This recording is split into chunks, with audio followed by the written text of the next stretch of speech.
All right, so let's look ahead to the game that we're going to go to here. It's going to be BC taking on the Elks. Of course, BC coming up with a great win against the Saskatchewan Roughriders. I think the Elks have had like 72 player changes at this point. Yeah. Ches, what are you expecting from this one coming up? This first quarter is going to be the key because they got to take the Elks have got to take that early punch from the Lions. If this Lions team gets rolling, it's going to be a long night. So the Elks have got to find a way to build some confidence early, and if they do, the defense flies around. They might be able to make some plays and stay in this game. And Kate, to your point, with so many changes with the Elks, you know, it's hard to understand how to analyze this football team. I think Chris Jones is still analyzing this football team, and obviously they are trying to figure it out and find the right ingredients. And we kind of know what we have with the BC Lions, and they're getting stronger with the addition of Brian Burnham tonight. Right. So I really like the Lions at home, but hell, it's a wild card. Deron Carter is starting at safety. I want to see how that works out. We know what type of athlete he is, but will he be patient enough? Will he have the knowledge? He's got range. Have the range to play safety. So I'm interested to see how that goes. I'm just interested in looking at a depth chart of the Elks each and every week. All right, Julia Dovey of Aldergrove, BC, this is your chance to win big thanks to Save On Foods' $1 Million Touchdown to Win. If a kickoff is returned for a touchdown, you could win groceries for a year. If 2 kickoffs are returned for touchdowns in this game, you could win $1 million. Good luck, Julia. Let's get you to BC and join Dustin Nielsen and Glenn Suter.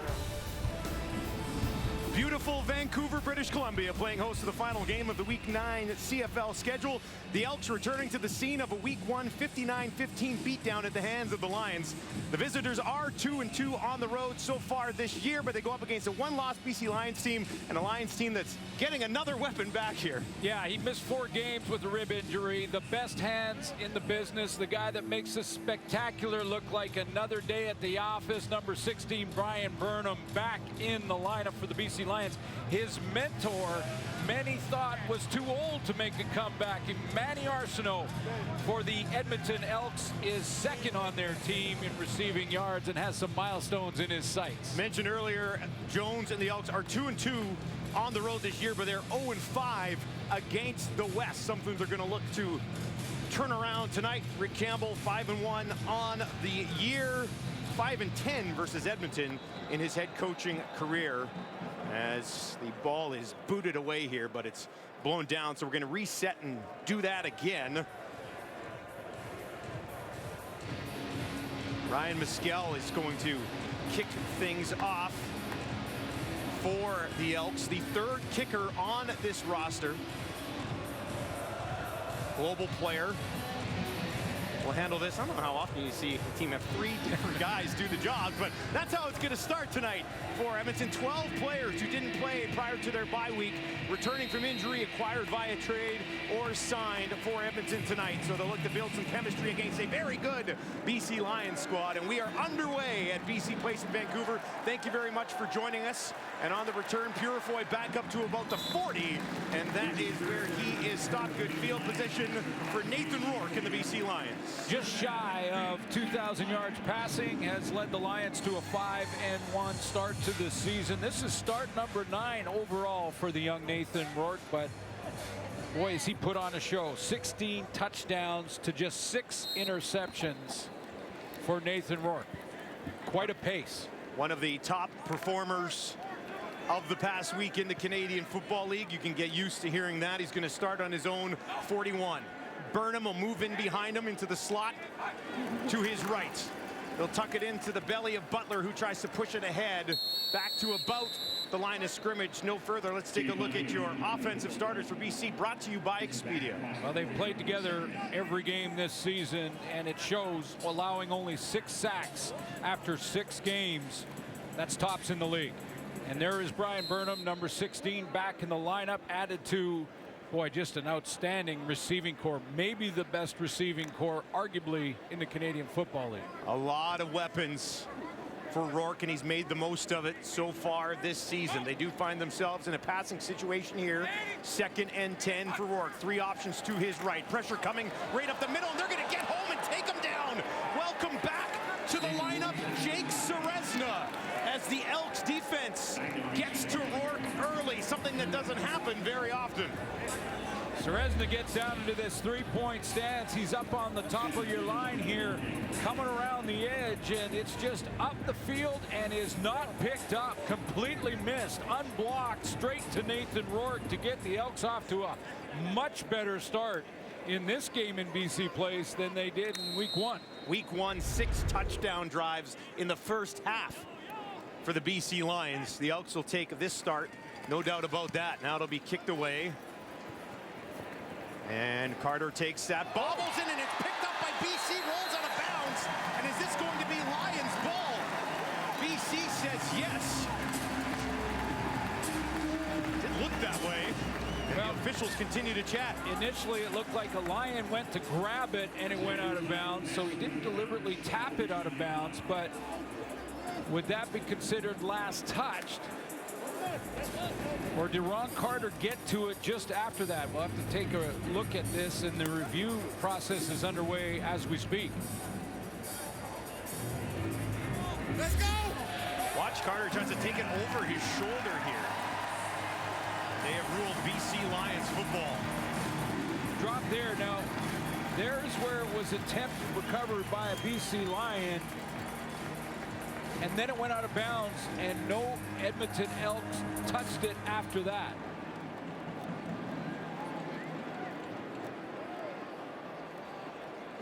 It looked like it went off the leg of the Lion the last touch. It was like Messam down the field, and just when we said good start for the Elks, it backfires, and now Rourke has the ball on the Edmonton 42. Butler again, nowhere to go, stays on his feet. A couple of extra steps forward, but that'll be a loss on first down and set up a 2nd and long against this Elks defense. Defense that does get Jake Seresna back, as you mentioned, Dustin, off the top. He was on the 6-game injured, back in the lineup, already making an impact in his return. Adam Konar, when we asked Chris Jones who is their best player on defense at this point in the season, he said Adam Konar, playing great football at that linebacker spot. And I agree with Milt Stegall. I'm interested to see Deron Carter, who's trying to get rid of that fumble and flush that, but interested to see him at safety. Well, he's not out there right now. There's Rourke, dumps it off underneath to Butler, puts on the brakes, tries to cut it back down inside the 40. That'll set up a long field goal attempt for Sean White. No, but a smart play by Nathan Rourke to dump that off, probably realizing that the chance for a first down with the Elks defense that was going to rally, that he probably wasn't going to get the first down, but where he was now, he's given a chance for Sean White to come in and attempt a field goal. A rare 2-miss week last week for Sean White, who was perfect prior to that. He's 9 of 11 on the season, good for 81.8%. This one will be from 46 on the left hash, and now they're going to set up onside. They'll fake it. Flintoff's going to dump it off. Goes to Katoy, but it's stopped short. As Saunier is there to make the tackle, and the Elks would not be fooled as the BC Lions, a little trickery here in the early going. Never really had much of a shot on that one, though, and Edmonton is going to get the ball back. A turnover on downs as Katoy was able to haul it in, but nowhere to go with it. Welcome back to Vancouver, everyone. Another shot for Taylor Cornelius. Yeah, 2 games ago, he led the Elks to their second win against Montreal, 1-point win there, and looked real good in the process. Against Winnipeg, he completed 25 passes. Zach Collaros only completed 7, and the Elks didn't win that game. At 270 yards in that game, 1 interception, no touchdowns. He's got it here, and he will dump it off, and that'll be taken on the far side of the field. Pops loose, scooped up by BC again. Lions have come up with another turnover, and they'll take over right around the Edmonton 50. Rocher is the man who eventually scooped it up after it was popped loose out of the hands of Lawler. Wow, those are 2 sure-handed guys, 2 athletic players. That's Deron Carter on that punt, and now Kenny Lawler that puts it on the ground to give the Lions yet another opportunity in plus territory. I'm wondering if the Elks had a little seafood and they still have some butter from the lobster on their hands or something here in the West Coast. I went out for dinner last night. I had a steak, though. Oh, okay. I was at a seafood joint, but I still had a steak. I'm from Alberta, man. I still got to work with you. Yeah, you do. You're young. You're young. I had a delicious steak. We'll just say that. 51-yard line is where Rourke will start this time. Fakes the handoff, looks over the middle. He's got a completion down inside the 35 as he goes to Dominic Rhymes. This receiving corps have loved the way Nathan Rourke has distributed the football. I mean, Rourke has made sure that in every single game this season, one of his receivers has gone over 100 yards. Dominic Rhymes has done it twice. Down to the Edmonton 31. Butler up the middle, wrapped up and taken down just inside the 30. Deku with the tackle after a pickup of about 4. Quick game. Watch the quick game. Watch the shot. Here we go, D. Here we go, D. Here we go, D. 2nd and 6 for Rourke. Here comes the shot. Just over 5 minutes gone here in the first quarter at BC Place in Vancouver. 3 receivers out to the left. Now Burnham and Catoy swoop around into the slot to the right of Rourke. That's where he's going to look for some pressure coming. Gets it away. Far side. He's got a completion. And it's number 16 back in the lineup when the ball back in his hands. Great out route here by Brian Burnham, who's the 2nd receiver over there on that wide side, or the short side of the field, I should say, and he just runs a nice timing out right to the sideline. Sure hands, and that hit, that first hit after injury, that's important for Brian Burnham. Now into the red zone for Rourke. Gun to the left to Rhymes, taken down inside the 5. Could be enough for a fresh set of downs.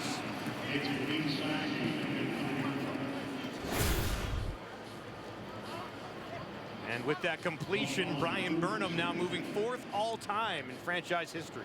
Boy, I remember Mervin swerving Fernandez just past Fernandez, and Manny Arsenault, who we talked about next on the list as far as the BC Lions go. I still have a Jim Young chin strap, by the way. Got it when I was a kid. 2nd and 1, Rourke, quarterback keeper, pushing ahead. Needed the 1. Can't think of I mean, there's a lot of great nicknames in CFL history, but Swervin' Mervins, that's right up there.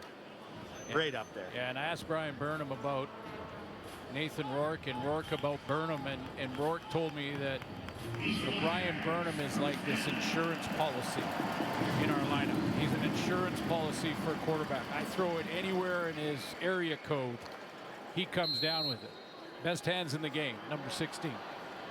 1st and goal now from the Edmonton 2. Lions looking to strike first here at home. 5-0 when they score first so far this season. Can they do it here? Towards the corner, touchdown, dropping it into the arms of Dominic Rhymes. He hauls it in, his 6th touchdown of the year, and it's first blood for BC. Couple of Elks turnovers, and you give this offense, this dynamic offense with a little bit of what do we got going here? The big boys involved too. 9-man celebration. Yeah, that was, what was that? The 9-man bobsled, I looked like, or something. But another great touch pass over the shoulder to Dominic Rhymes. Couple of options there because Lucky Whitehead was open as well. 7-play, 51-yard drive, finished off by the 6th touchdown of the year for Rhymes, who, when Burnham went down, Rhymes has very much exploded this year for this BC offense. Sean White out for the extra point. And once again, he remains perfect in converting the 1 as he knocks it home. And BC Lions have taken advantage of a couple.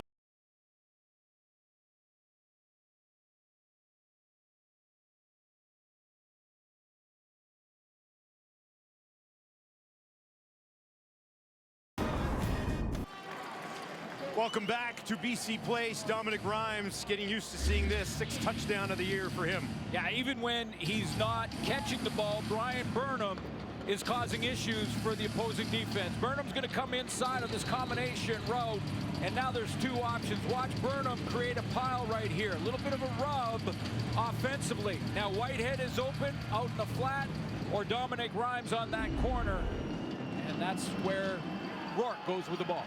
Nelson will take it on the return. The former Blue Bomber pushes out outside the 40. The Elks had turned the ball over the first 2 times they touched it, and now they will have an opportunity to establish something offensively against this dynamic duo.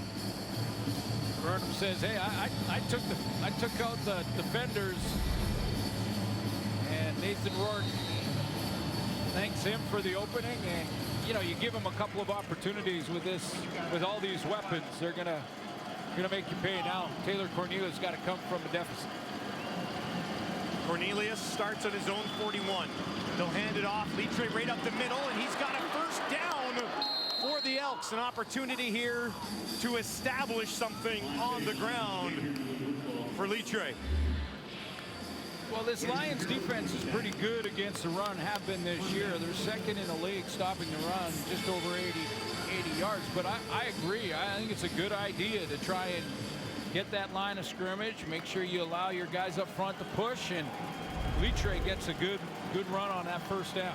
Actually averaging 6.6 yards per carry so far this season. Only had 10 of them, but it's worked out well. Here's Cornelius now. Pressure coming, gets it away as he's hit, and he finds his fullback. That's Green as we take a look overall at this Edmonton starting offense.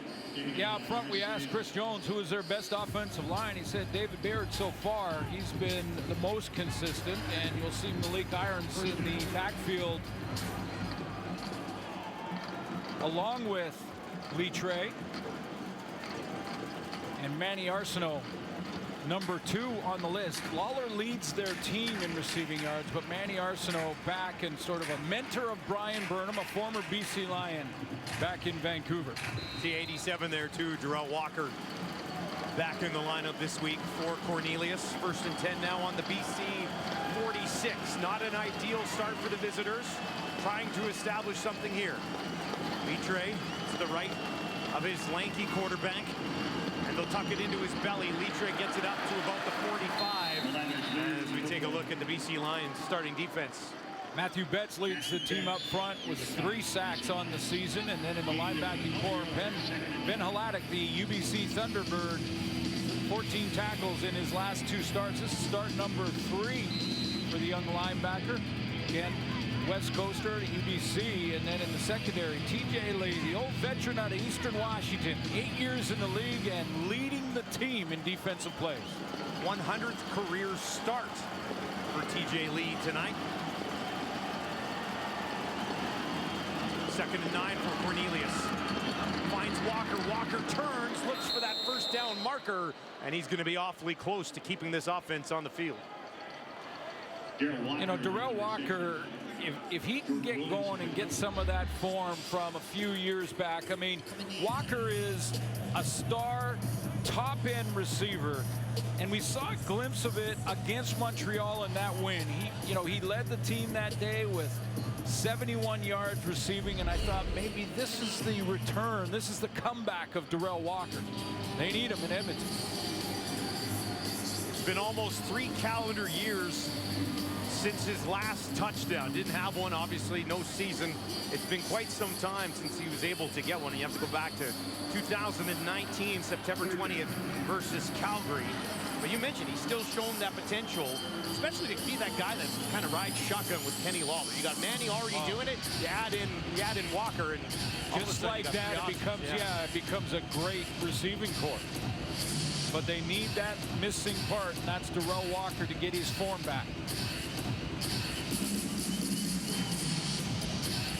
Arsenault, Lawler, Walker, and then Chris Osikusi, who has his first career start tonight after they moved on from Mike Jones, who played earlier tonight for the Ticats in that loss to Toronto. 3rd and inches. Cornelius, all 6'5" of them, will push ahead, and that should be enough. Yeah, we had a good talk with Taylor Cornelius this week and asked him about just how he is sort of evolving in the game. And I think back to a couple of series in that Montreal game where he really showed a great sense of urgency, understanding the moment, and that you're getting close to the 3-minute warning. The game was on the line, and he made it happen. A couple of good drives. And he said it takes some time to understand the nuances of this game, but I'm getting closer all the time. And 1-1 this season as a starter. Decent 3 to 4 game stretch last year before they had to play 3 in 7 days to wrap up the season. Now he drops one in for Loxley, takes it down inside the 20. And Loxley, who can also play quarterback, is settled in here well as a receiver and hangs on to that one. Well, this is such an interesting athlete, and I'm looking forward to just watching Kai Loxley evolve in the league and do more and more things just like this. Nice crossing route all the way across. He kept with his route, knowing Cornelius was rolling away to his right. It's a good catch. Make sure he double clutch it there. Prepare for impact. 11th catch of the year for Loxley. Inside the red zone. Elks have actually been pretty decent this year. They work from the 19 now. Cornelius flushed out to his right. Now he's going to look towards the end zone, drops one in there, and they hang on for the touchdown. Kenny Lawler goes and gets it, and the Elks fire back here in the first quarter. Huge drive for Edmonton early in this game to come and answer the touchdown from Dominique Rhymes. And it's Taylor Cornelius buying some time, has the option to run or pass there, and it really puts DBs and linebackers in a bind when your quarterback is outside and contained. Kenny Lawler gets the scramble rules down pat and gets in the back of the end zone. 7-play, 69-yard response from Edmonton. 4 minutes and 55 seconds. Castillo, the extra point, and we are deadlocked at 7 here in the early going. Kenny Lawler, his 4th touchdown of the year, and Cornelius 5 for 5, 71 yards and a touchdown, and Edmonton tied up with BC.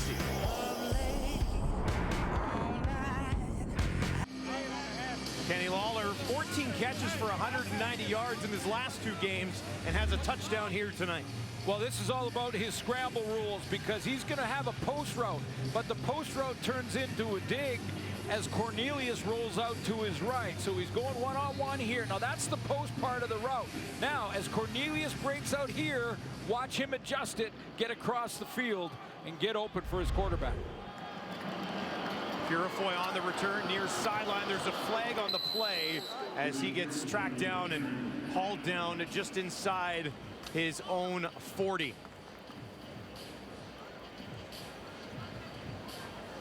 Well, if you're Edmonton, you've got to be pretty happy. During the return, 7-7 legal here. block, BC number 96. 10-yard penalty. First down. Late in the first quarter, and Edmonton, despite a couple of turnovers, and eventually coming back to tie this game at 7. It's Cornelius, both quarterbacks, a perfect 5 for 5 to start this football game. Let's go back one more time on that Lawler touchdown, and I will show you from the post pattern how it changes with the scramble rules, because Cornelius is going to break outside and break outside of contain. Now that's the post move for Lawler, but if he's lazy there, he doesn't get open on the extension of this rollout. Cornelius has some time, he's got an option here, and he finds his #1 target. Makes up for that fumble early. It certainly does. Rourke gets the ball back here on his own 25, tied at 7. He's 5 for 5 for 53 yards and a touchdown, and now he's going to look for Lucky Whitehead. He's got him at midfield. Whitehead down to the 40, tripped up and taken down, or else he was out of here. But they're able to wrap him up. Sonjay's out there saving a touchdown. You could be in good coverage, but Nathan Rourke is so accurate with an amazing completion percentage so far this year, which is just shy of 80% after 6 games. I mean, he put that ball right on Lucky Whitehead on that deep crossing post, climbing over the top and running away from Sonyer. Not many guys are going to be able to track him down. Sonyer did. And now they work at the 36. Rourke 6 for 6, 100 yards and a touchdown already. He's going to be throwing again. Rolls to his right, looks over the middle. He's got Hatcher for a first down to the 20, and the BC Lions offense is clicking tonight. Week 1 against Edmonton, Whitehead had 100. Week 2 was Rhymes. Week 4 was Rhymes. 3 and 5, Hatcher and Whitehead. Hatcher last week. It doesn't matter which one he chooses. It's going to be whichever the defense does not cover down. 6 players with a catch here in the first quarter for the Lions as Rourke shares the love amongst his receiving options. Laquille swinging behind him, now back out to the left. Rourke, right up the middle, he's going to take off. You know he can do this all the way down the field, stays on his feet, and then eventually tucks it down just outside the 5, and there's another element of the Lions offense. Yeah, I asked Chris Jones what he thought of the play of Nathan Rourke so far this season. He said, after our game in week 1, I said to our coaching staff, this kid is for real, and we're not even, I think we're scratching the surface on what he can do with his feet, because he can run as well, showing you right there. 14 yards right up the middle for 12 in orange, and the Lions are knocking on the door yet again, looking to get that lead back here at home. Burnham in the slot to the right for Rourke. Looks that way, thought about it. Now he's going to dump it off underneath. Tackle is made just inside the 5. That was Rhymes' 4th catch of the game. Yeah, he went as far, Chris Jones, as to say, you know, tremendous respect for Nathan Rourke. He said, for a kid that young as far as experience and age, to be playing at the level he's been playing at this season, he said, I don't think I've ever seen it in my time in the Canadian Football League. And I quickly mentioned guys like Ricky Ray and players that he had Michael Riley, that he's been very familiar with. And he said, no, I don't think I've seen it like this. He's watching on now as they work from the Edmonton 3 for Rourke. 2nd and goal. 4 receivers to the left. Rourke throws to the left, and he's got Rhymes again. Touchdown, BC. As he hauls it in, Rourke's 18th passing touchdown of the season, and his family loves it, and Rhymes is dancing in the end zone again.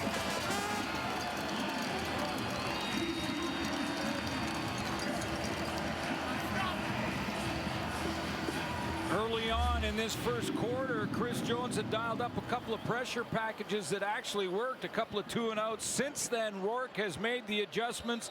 So has the offensive line, and you give him a chance to throw from that pocket. Again, the accuracy just outstanding. A 5-play, 85-yard drive that took just 2 minutes and 44 seconds to answer back after Edmonton had tied this game at 7. 7th touchdown of the year for Rhymes in their 7th game. Terrific season continues for him as he hauls it in. Rourke 9 for 9, 124, and 2 touchdowns in the first.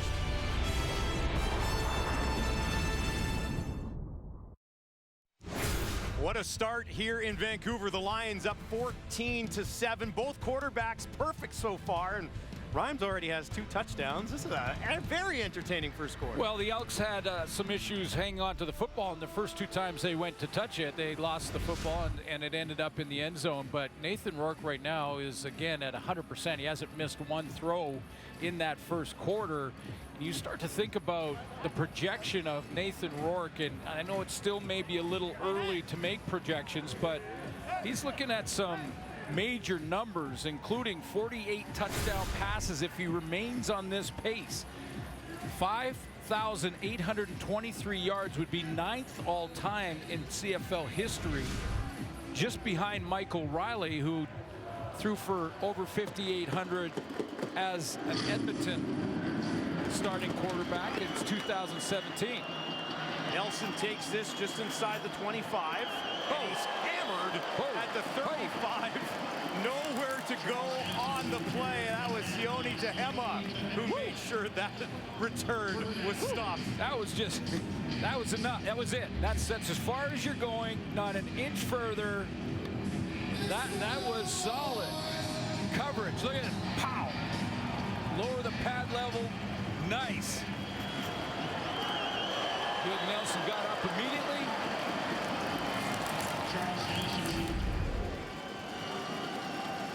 Cornelius gets the ball back on his own 36, 5 of 5, 71 yards and a touchdown. Litre a couple of carries for 13 yards so far. And whistles before Cornelius could let this thing fly. There's a flag back in the secondary. Edmonton number 15. Time count.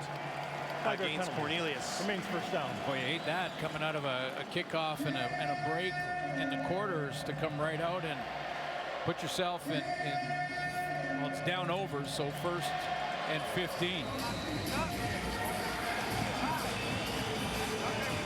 You're talking about the pace that Rourke's on. That's actually technically gone up with the pace that he's on here in the first quarter for tonight, right? And 48 touchdowns ties Doug Flutie's record.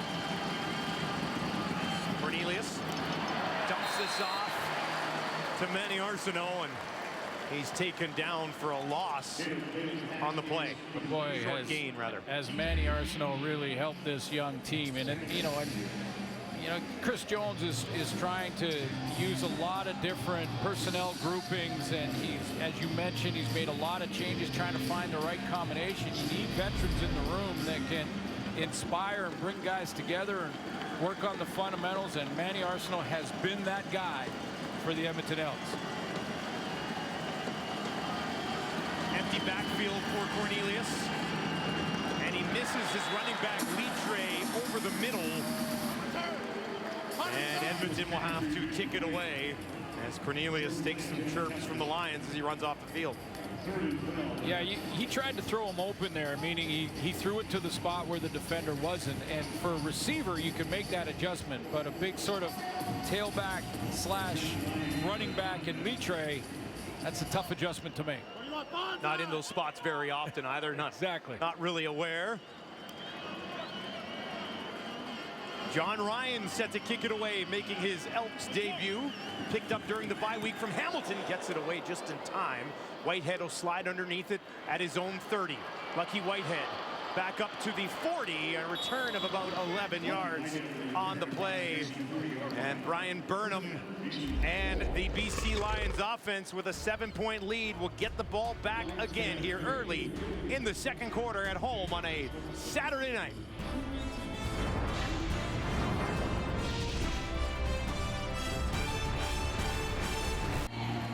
For more on the return of Brian Burnham to the Lions lineup, let's send it down to Farhan Lalji. Yeah, Dustin, you saw Burnham get involved on that first drive with the catch and drawing coverage. You really wanted to feel the game early. You'll recall back in week 2, he took a big hit in the game against the Argos. And after this hit, later on in the evening after the game, Nathan Rourke texted Burnham and apologized for leading him into that hit. Rourke told me afterwards he felt he could have protected him throwing a lower pass. Burnham said to Rourke, don't worry about it. That wasn't your fault. He doesn't mind the physicality of the game, and it really has been that way all the way through his career. In fact, when he was 12 years old, his father, Lem, who was an outstanding defensive lineman, spent 5 years in the NFL, also one in the CFL. He didn't want his son to play football until he got to high school, so Brian and his mother, Barb, 2 years before high school, decided they could convince their dad. They had some conversations with him, and his dad sat him down and said, look, you need to understand this is a tough game played by tough men. Can you handle it? Brian convinced him that he could, and he's shown him ever since that he wasn't going to back down from the physical side of the game no matter what. I was going to say, it certainly worked out so far for Burnham. Back in the lineup here. A ball that is dropped by Lucky Whitehead and falls incomplete. That's the first incompletion of the game for Rourke. Yeah, I asked Brian yesterday on Zoom if, he's talked to Rourke about, still protecting the ribs, or is he completely, he said, I'm not even going to think about it. I'm not talking about that. He said, I'm ready for contact. He got that first hit out of the way on that out route. He ran in the first quarter, made that catch on the sideline, took a hit, and psychologically, that's the end of it. Now he's just back. 2nd and 10 for Rourke on his own 41. 4 receivers to his left. Throws in that direction. He's got a completion for a first down past midfield. And boy, does he have a great connection with Rhymes. Well, to me, it's Rhymes right now.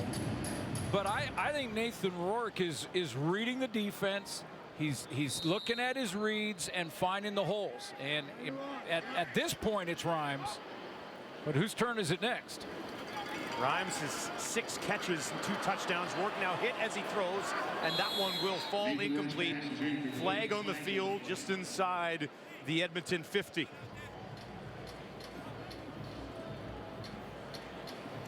This looks like a hold against the BC Lions.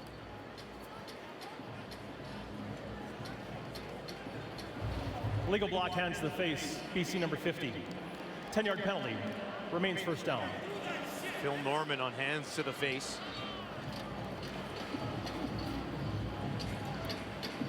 Take a look at that. Norman playing left guard.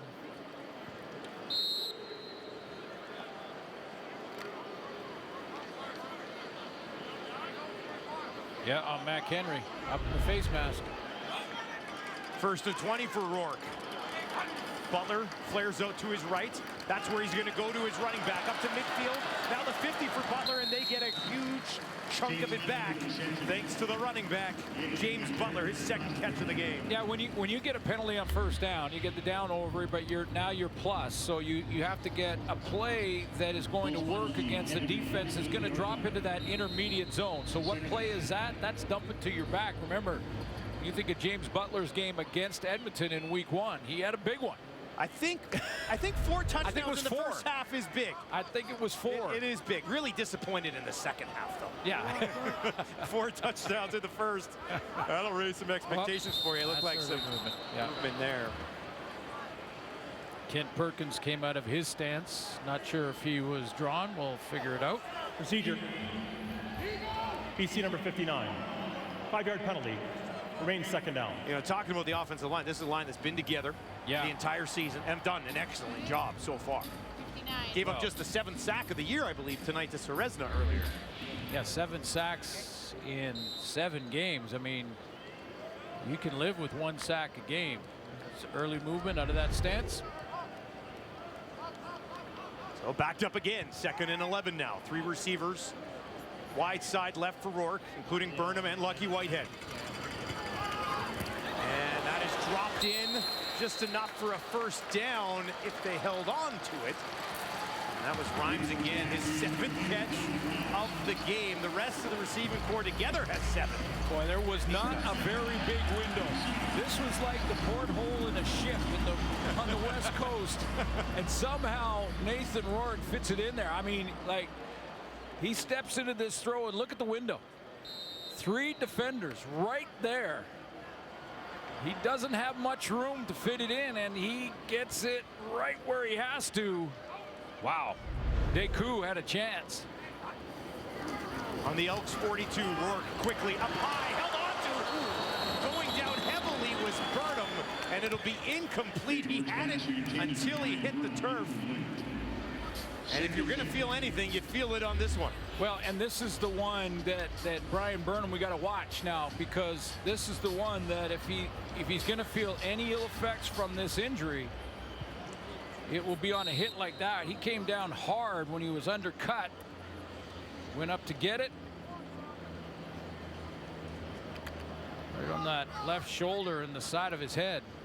Still almost held on to it, too. Looks like he's okay. The Feast line with the hit. 8th play of the drive here, 2nd and 10 for Rourke. A ton of time. Now he's going to look down the field. He's got a completion inside the 20. This time it's to Keon Hatcher. Hatcher's 2nd catch of the game. See how Nathan Rourke sets his feet after he gets out and on the roll. He's not just throwing and getting sort of lazy with his fundamentals. The pocket starts to collapse on him. He only has 3-man pressure, but it collapsed. Now he gets out. He sets his feet there and then sets his feet, steps another step outside, and finds Hatcher for the first down. Back in the red zone are the BC Lions. They'll give it to Butler. And he is stopped after a short gain on first down, a couple of yards for number 24. Well, you talked to him about his fundamentals, and Jordan Maximic, the offensive coordinator, about the work that Nathan Rourke puts in. And, you know, I know there's quarterbacks across the league listening right now saying we all do that. Come on now, Glenn. Yeah, but he goes, you know, above and beyond. I'm not just talking about early in and early out. I'm talking about actually going outside of the facility to get other experts' opinions. More on that as the game goes on, but just working on his fundamentals every chance he can. We saw an example of that. He's going to look to the end zone for Rhymes again. He goes up and he gets it. Come on. Get out of here. 3 touchdowns in the first half for Dominic Rhymes, and this one of the spectacular variety. The first 2, great accuracy accuracy from Nathan Rourke. This one is the 50-50 jump ball. And this one is Rourke just saying, okay, you're covered, don't care, gonna give you a chance. And look at that leap to go up and rip it down at its high point. Dominic Rhymes rips down this rebound. Third touchdown in the first half. 8 on the season for Rhymes. Caps off a 10-play, 69-yard drive that took 4 minutes and 56 seconds. It'll be finished on the foot of Sean White, who comes out to knock the extra point through, and he misses it wide left. First of the year for Sean White that he has missed. And now slowly, Carter a flag on the play as he tried to bring that out. Watch him in his face there. Rare miss from Sean White. But barely any misses from Nathan Rourke so far tonight. 14 of 16 for 206 and 3 touchdowns, and there's still 8 minutes remaining here in the second quarter. While the ball's in the end zone, we have holding against Edmonton, number 24. By rule, that declines their right to score. We go to the kickoff. Nafis Lyon, the guilty party there. BC leading 20-7. Rhymes having himself a day. That one, excellent. I got a career night here for Rhymes, and still more than half the football game, 3 touchdowns. This one the best. Yeah, Rourke giving his receiver a chance to go up and win the battle. I mean, this is great coverage. You can't really be in a better position than Raphael Leonard was in on that throw and catch. But when you have the hops like Dominic Rhymes, I've fist pumps all around in that BC Lions spotters booth. Very much that booth looks like the first half of that first game of the year when Butler had 4 touchdowns. They had 6 touchdown drives in the first half of week 1. They've got 3 so far here. Here's Nelson on the return, a small hole. He'll jump through it, and then he'll be taken down at his own 41. Remember, we talked about Taylor Cornelius in that Montreal win, how there was moments in the game where he showed great sense of urgency. I would suggest this is a moment in this game. I mean, you can't let this slip away like it did in week 1, where it ended up 59-15. I mean, need at least an answer with a field goal here to get a little bit of momentum back. We've already seen it earlier this year. We'll see it again throughout the year. But in a lot of these games, you're just going to have to keep pace. You do. BC Lions, and that's the situation Cornelius finds himself in right now. They'll hand it off on a push ahead. And that's up to about the 45. The ground attack really has not got going so much so. James Wilder Jr. hasn't played in weeks, and he still leads this team in rushing yards. That was Malik Irons. That's his 5th carry of the campaign. And Irons, of course, University of Ohio grad, and actually was on the same roster with Nathan Rourke back in 2018. So former teammates. Hamilton's Poppy White, also a part of that Ohio team. 3 receivers to the left here for Cornelius. 2nd and 6, some pressure coming. He's going to look down the field for Loxley. Tried to go up and get it. Mistimed his jump, and it falls incomplete with Quincy Mauger in coverage. Yeah, Mauger got underneath this throw to Loxley, and that's how he was able to defend against it, because Loxley lost the position he needed to leverage it. See Mauger get underneath. Now he's in that trail, sees the hip, sees the turn. Almost impossible for Loxley. He's got to go over the top of the defender to get there. Great position. 6'4", Kai Loxley, very athletic, unable to get his body up there to hang on to that one. Ryan comes out to kick it away. Now that urgency goes right onto the Elks defense. Got to get a stop. Lets it fly from just inside his own 35. Towering kick. Eventually will come down along the 20-yard line. Brought on the return by Shai Ross. Rourke's going to get another opportunity with the ball for a Lions team that currently leads by 13. He's at 206 yards and 3 touchdowns. Ridiculous numbers in the first half for Rourke. Welcome back to Vancouver, everyone. For more on the versatile Kai Locksley, let's send it down to Farhan Lalji. Well, Geroy Simon, the assistant general manager of the Elks, knows all about Locksley, and he's known him for a long, long time because he's got a very close relationship with Kai's father, Mike, who's currently the head coach at the University of Maryland, the same place where Geroy Simon played his college football. Now, they missed each other by a year when Geroy was a player, but once Geroy went to the Tampa Bay Bucks and Mike Locksley was recruiting that area, they got to know each other quite well. Geroy actually interned for Mike when he was the head coach at New Mexico in 2009.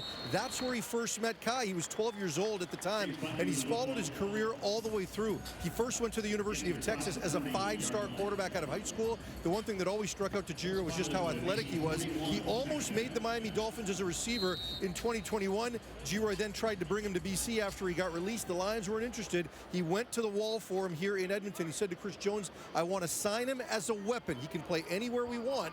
Locksley remembers Geroy from those days. Also, he believes he can be a quarterback in this league. He hopes at some point he gets that opportunity again. Always nice to have somebody having your back there if you're Locksley. And Geroy down the field. Lucky Whitehead wide open. Takes it inside the 30, down to the 20. Will they get down? No, he's gone. Lucky Whitehead all the way to the house.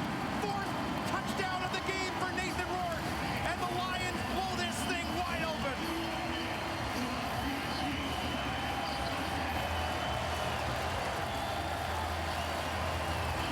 Street party just became the BC Place party.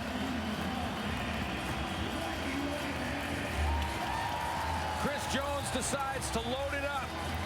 See if they can put pressure on the 24-year-old and see if he'll crack under that pressure. Saw the pressures, had a free man off the edge. That was Ed Gainey. Stuck in there, climbed up in the pocket, and let it go to Lucky Whitehead in behind coverage. No one left there to cover. They sent everybody. Like I said, not very often will you track him down, and they weren't able to do it that time. Ryan Phillips. Well, he does love to dance, doesn't he? Usually it's with his defense, but he's out there with Lucky Whitehead. Sean White looking for the extra point. This time, not a problem, and he knocks it through. The BC Lions this year against Edmonton, by quick math, have scored 86 points in 5.5-ish quarters, which is just an insane number. Well, you get the blitz, and there's two things that have to happen. One, Rourke has to see it, but two, Lucky Whitehead has to see it as well, because then he knows, hey, they're bringing the safety up. There's no coverage back here. I gotta go. I'm the wide open guy. If he can beat the blitz with getting it out of the pocket in time, you got a chance. Ed Gainey off the edge from the secondary. Game of inches and split second. It doesn't matter if you're a foot off or 2 inches away. Rourke got it away, and probably the last guy in the league that you need to give a head start to. But Lucky Whitehead got it. They're trying to get coordinated, and if you're Chris Jones right now, you're frustrated. You've tried to play some zone looks. You've tried to play some pressure looks. Had a little success in the first couple of drives, but since then, yikes. Rourke is 15 of 17 for 275 yards and 4 touchdowns with time left in the second quarter. Nelson on the return, and they'll get it back up to the 35. You know, Edmonton dodged a couple of bullets kind of early. You know, first 2 times they touched the ball, they turned it over. They're still tied at 7 at one point, and then since then it's been the Nathan Rourke show. Well, the defense has got the stops they needed to get Rourke the ball back. And every time he's did since the first 2 series, he's let it go. I mean, Nathan Rourke has only missed on 2 throws tonight and is on pace for well over 500 yards passing. Cornelius is 6 of 8 for 74 yards and a touchdown, but his team trails by an even 20. Makes a couple of Lions defenders miss and lunges ahead for a couple of yards on first down, does Cornelius. Chris Jones told me that he wants and is encouraging Taylor Cornelius to run a little bit more. It's something that he's not known for, and when you look at him, you know, it screams pocket passer, 6'5", 232, but he can move around well. He said, hey, if it doesn't look good in your first, second, third read, just go ahead, take off and run, get a 7, get a 6, and you get a manageable position on second down. 54 rush yards for Cornelius against Winnipeg the week before the bye. Now he's going to be pressured again, trying to take off, but they track him down from behind and take him down, and that's Matthew Betts. 4th sack of the season for the former Elk, who didn't have a sack last year in Edmonton. Well, this is exactly what I mean, and I think what Chris Jones means is for Taylor Cornelius here to make this decision quicker. I mean, if he looks and he feels that pocket is not strong enough and there's no edge there, go ahead and run. He's still kind of looking and kind of taking his time out of the pocket. He had a chance to run and maybe get the first down. Tuck that thing exactly. And go. Make the decision right now, take off, and break it down with your legs. And you don't give Betts that second he needed to track you down. Ryan to kick it away from the 25. Ross waits, takes it 32, and quickly takes cover after a 43-yard kick from John Ryan, making his Elks debut. Called upon into duty a couple of times so far, and now here comes Rourke again. Here's the work that he's put together so far here tonight. 4 touchdowns.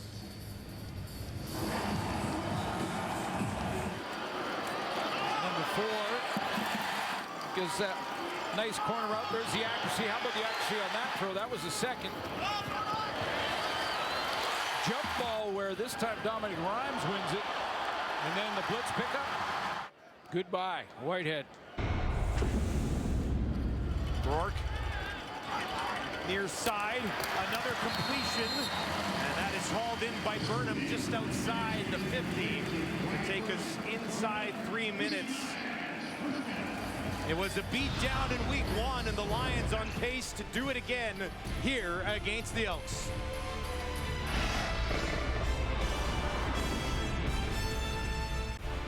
At the request of our director, Beth, I have to juggle this entire segment. This is how, by the way, Chris Jones picks his players every week. Oh. I'm cut. I'm off the panel. Goodbye, everyone. We'll see you in the half. Kate dishing out some burns, getting ready for halftime. Lots to discuss here from Nathan Rourke. 292 and 4 touchdowns, 2.5 minutes of work. A lot of times what this offense has done, he gets it out to Lucky Whitehead. They've got a couple of blocks for him. He'll take it down inside the 50. Falls ahead, awfully close to a first down for BC. Closing in on 300 yards passing in the first half for Nathan Rourke. Let's see. Lucky Whitehead with that quick hitch. That'll do it too. 301 for Rourke. That's his 4th 300-yard game of the season. They push ahead. 2nd and short. Lucky Whitehead now has 3 100-yard games this season. You said earlier in the half, every single game he's had a 100-yard receiver. Very good chance they end up with at least 2 tonight, with Rhymes already at 81 yards as well. Yeah, Whitehead has twice been that guy. Yep. Week 1 and week 5 against Hamilton. Whitehead at 127. That's his highest total of the season. He'll be at the top of your screen working out there against Saunier. They come across to Hatcher. Hatcher tied up, still turns. He spins his way down inside the 40, setting up a second and very manageable with 2:05 on the clock. Yeah, with Brian Burnham back in the lineup, that means that Keon Hatcher goes back to where he started the season, which is at that Z receiver, or just the short side receiver. It's the wide out position. And he really filled in nicely playing Burnham's spot when Burnham was out for those 4 games. 2nd and 3. Butler will stand in to the left of his quarterback. BC on top by 20. Rourke, pressure up the middle, spins away, now cuts it back and stays on his feet, dumps it off, and gets it away as the pressure eventually got there. Elks finally able to rattle him just a little bit and will bring up 3rd and 3. Yeah, you got to keep slugging away if you're Edmonton. You got to keep after him. Keep trying to get up the field. This time it's basically just straight 4-man pressure, but interior rush there from Ely.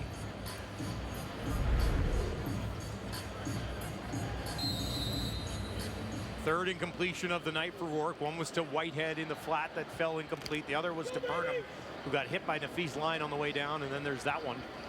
This sets up a 47-yard attempt from Sean White, right hash, and that is up, and that one is good. And BC with 30 points in the first half. A special night here in BC for the Lions, as Paul McCallum, one of two guys being honored coming up here at halftime. 2006 Grey Cup. Paul McCallum, outstanding career. Saskatchewan and here with the BC Lions. And Javon Olafoyoye will be back in the house and honored as well. But there's one of the great kickers of all time in the Canadian Football League. Paul McCallum started out as a soccer player. Well, the transition worked. Expect to hear more from them with Farhan in the second half tonight. Cornelius, empty backfield. Near side, Walker goes back to it and is able to hang on, and Darrell Walker has his second catch of the ball game. And he's got a couple of catches, but he's got his hands full too, because he's working most of the night on Delvin Breaux out there. Breaux gives him a little bit of space on that one. He's up to press right now. Less than 2 minutes to work for Cornelius. Walker again, and Walker, no, they're going to say incomplete. He turns and says, I had it. Did look close. Trying to talk Coach Jones into challenging this possibly, because he thought he really did have it. There's the press I was talking about. And he goes down, hands underneath. Oh, it looks like he did. Yeah, and they are going to challenge. Looked like a good decision from Walker to make sure his coach knew that he had it. Let's get another look here. This would be a good angle. White glove right down. Oh, I think he caught it for sure. That's a no-doubter. Yeah. And many will say that unfortunate that Chris Jones has to burn a challenge. Edmonton's challenging that the last pass is complete. The play would be reviewed. In fairness, down at the turf like that, depending on your angle as an official, that's an easy miss. You're going to miss that occasionally. Well, it was a really good play. After further review, the ruling on the field is reversed. It is a catch, first down. That's a quick one. Yeah, it was an automatic, and I'm sure the command center was looking at it even before Chris Jones threw the challenge flag. Unfortunately, because of the call was incomplete, he had to throw it to get another look, but an important one. Try and get some momentum in this first half. Well, anything with 97 seconds left here, if you can go into the room by anything. 7 or 3 up. Anything. Anything is the thing you're looking for. What are you looking for if you're Edmonton right now? Anything. 3 receivers, wide side right for Cornelius. Minute and a half to work. Pressure coming, dumps it off underneath, and that'll fall incomplete. Outre's running back was in the area as that ball hit the turf.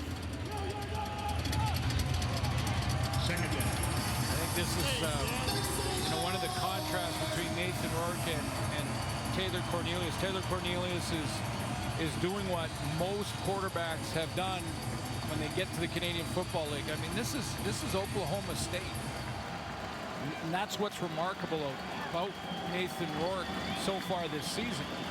And this is start number 9 for Rourke. This looks like such a seasoned vet while the other guys are still trying to learn. I mean, it took Zach Collaros time to get, that MOP type of level. Procedure. Boy, he's at it now again. Edmonton number 58. 5-yard penalty.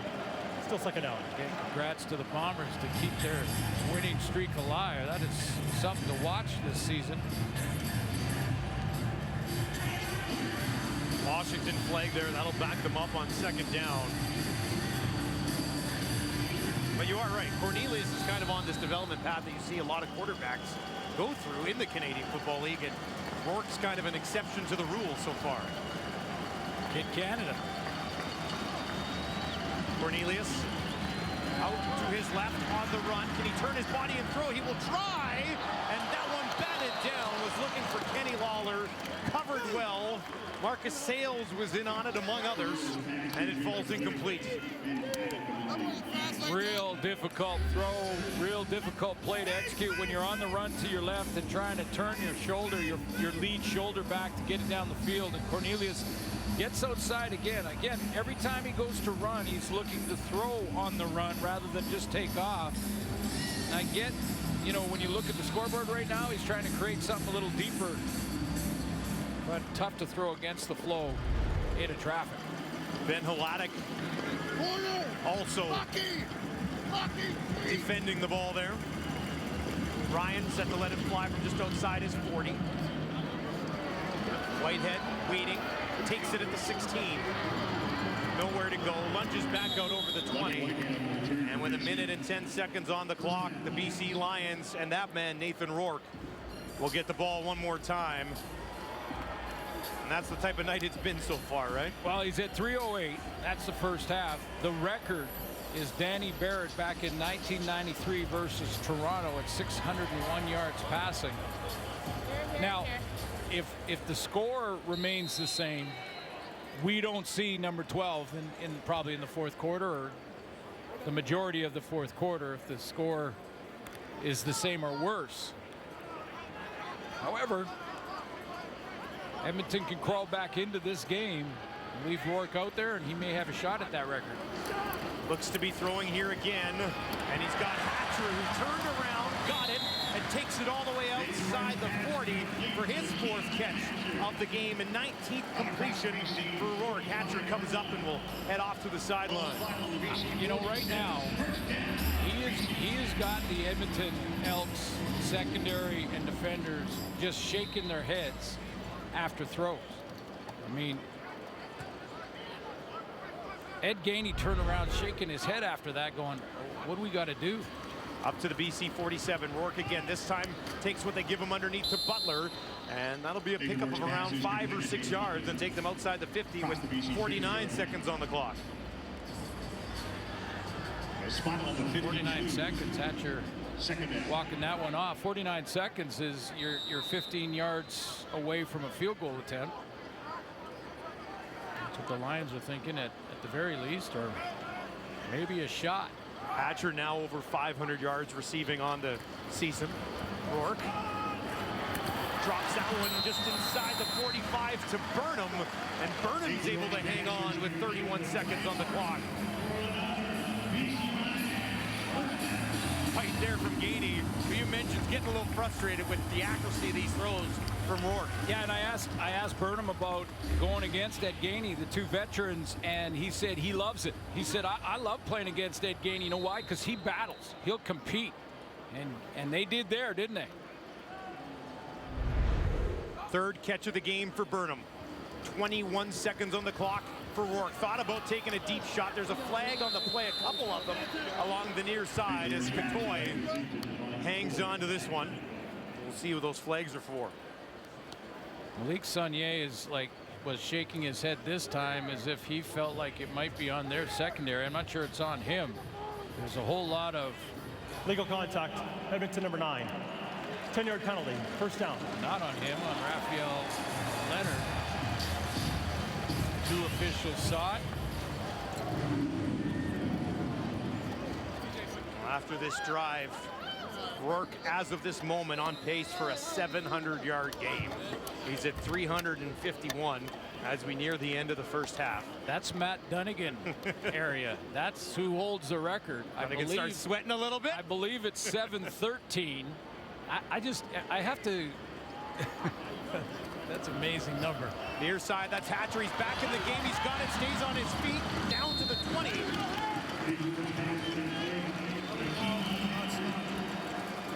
You know, Matty, after that 700-yard game, told me they left about 150 on the table because there was a couple of misses on deep balls that it could have been over 800.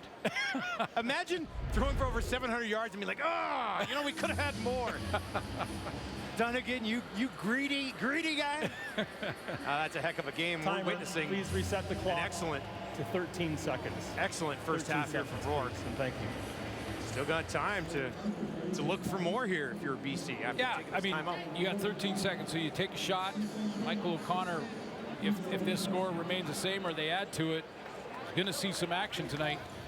But you take a shot here if you want, with time to kick the field goal. And with the quickness of Nathan Rourke's release, you might be able to squeeze 3 in.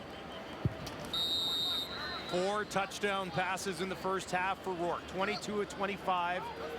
Possibly looking for more right here. Rourke to the corner, looking for another major. Did they haul that in? Yes! Touchdown BC! Rourke with 5 touchdown passes in the first half. This one to Brian Burnham, who returns to the lineup, returns to the end zone, and Rourke, absolutely ridiculous. Well, you run out of ways. You run out of ways to talk about just how good this has been. I mean, again, outside shoulder to Brian Burnham, where only he has a chance at it. Not sure what Gainey's supposed to do in that situation. If he was shaking his head before, not too sure what's going through it right now. Extra point is good. 6-play, 78-yard drive that took 1 minute and 9 seconds. Well, this is that combination of Ed Gainey and Brian Burnham going head-to-head. And, you know, again, there it is right here. And it's a simple fade route from Brian Burnham. Actually, that wasn't Gainey on that, or it was Gainey, actually. And he just does that seam route, or excuse me, the fade route, and then touches his foot in bounds. I mean, that's great body control, too. Look at them battle. You can't be in better position than Ed Gainey was there. But the accuracy of the throw takes it just outside of the outstretched hands of the defender because it's outside shoulder. If that's anywhere inside, Ed Gainey has a chance at a pick. That man is 23 of 26 for 386 yards and 5 touchdowns. It's an excellent game, but that's the first half. We've watched a lot of his games in person this year, and you're right, we're starting to run out of words for what he's accomplished and how he has looked so far. Nelson takes it just inside his own 20. Back to the 30. And then eventually knocked out of bounds, and that'll do it for the first half at BC Place, where the Lions fans are loving every minute of what they are seeing so far, and they're seeing a lot of 12 in orange. Remarkable, remarkable first half. Almost 400 yards, 5 touchdowns. Let's throw it back to the studio for halftime. And welcome back inside that studio. I'm Kate Burness. This is Davis Sanchez, Matt Dunnigan, and that's Milt Stegall and Nathan Rourke, currently on pace for 772 yards and 10 touchdowns. I mean, I don't know how we can pump this kid any more than we possibly do on this panel. But then he has a half like we just saw. Right. And, Matt, we absolutely have to give him a little more love. A lot of love. What I tell you, Davis? You said about halfway to the first quarter. I think he's coming out to my record tonight. It might be in jeopardy. And, you know, we were kind of joking, and then as the half went on, they ain't joking. That kid is on fire, and he's doing a lot of the damage on second down, too. And, you know, his team was going the wrong way in one drive, and here's a lot of it right here. Second down and 10, strike. This is easy pitching zone coverage. Come on, are you kidding me? And then here, you know, it's second and 11. Boom, small window, spots the ball beautifully. Here, little scramble, eyes downfield, find a receiver, stick it on him, move the chains. That was second and 10 as well. And then a little dance after touchdown. They got Ryan Phillips in here. And all the while, Nathan Rourke has got Chris Jones cutting more people over. He's out of here. He gone. You're going. New team at halftime. Let's go. And, you know, but it is absolutely phenomenal. I think he's 37.1 fantasy points right now for this kid. Those numbers that's an unbelievable game, let alone 30 minutes for a lot of quarterbacks and at any level, let alone the professional level. And Nathan Rourke is some kind of special. And he got Brian Burnham back, and it seems like it's made things even more difficult for any secondary, let alone one that's trying to find itself. And Davis, you know, you're going to break down to play that cover zero on second and 4. They tried to mix things up and throw him a little curveball. It didn't work out for him. Not so much. Look, Chris Jones, we're laughing about all the different guys. 75 different players on this roster. And we're making jokes. We laugh at all the new players. And he just cut another guy after that play. At halftime. He might have cut 3 guys at halftime. And I would say this. I respect the fact of a head coach or a GM, the guy making the decisions, who's not afraid to realize, hey, this guy's not good enough. This roster's not good enough. I'm going to do whatever it takes to get the guys I need. But the byproduct of that, Matt, like we talked about, is that you're playing with guys that you don't have any communication with, no history with. No chemistry. And look at this right here. In this snap right here, these 3 guys, there are 3 guys in a bunch of BC's line of receivers. All 3 guys, I watched the whole snap from pre-snap. Not one guy looked at the other guy, made a motion that we're gonna lock this, we're gonna switch it. There's got to be communication. 3 receivers crossing and running 3 different ways. You have to communicate that. I watched for 6 seconds before the snap, and not one of those 3 Edmonton defenders looked at the other one, made a motion about locking it, made a motion about switching it. Nothing. No communication. And right away, I know I've been in those bunches. You have to communicate. It's constant talk. It's hand signals. It's lock. It's switch. It's whatever it is. There was nothing. But that's what you get when you have not played together. Yeah, that's crazy. Haven't played together. And if I'm Chris Jones, I know it's tough, but I'm going to try to be optimistic and positive as possible in halftime. I'm going to talk about, I know you're looking at me up there, they did have a nice drive. We saw Taylor Cornelius make some great plays early on. You know, there's no need to harp on the negative, which has been 99.99% of what these Elks did this first half. He made a nice throw to Lawler, so if they could do this probably about 8 or 9 more times, they may have an opportunity to win this game. That's all you have to go on. Because right now, Chris Jones is lost right now. He's lost. They're all lost right now. I'm going off that positive. Guys, we have a chance. No, there's nothing wrong with that. Because when we're watching this, and people got to know this at home, when we're watching this, we're analyzing every play. You know, what Taylor Cornelius did on that play, and the scramble rule, and Suits was bang on, post turned into a dig, getting his crease. Not many quarterbacks can make that. Just do it about 8 or 9 more times. Perfect. I was going to say, 8 or 9. You guys know the score, right? What is it? It's 37-7. Oh, man. 8 or 9 more times. Okay, anyways, I'm getting in trouble here. We got Argo highlights coming up after the break. Go get it, Nate. Not possible.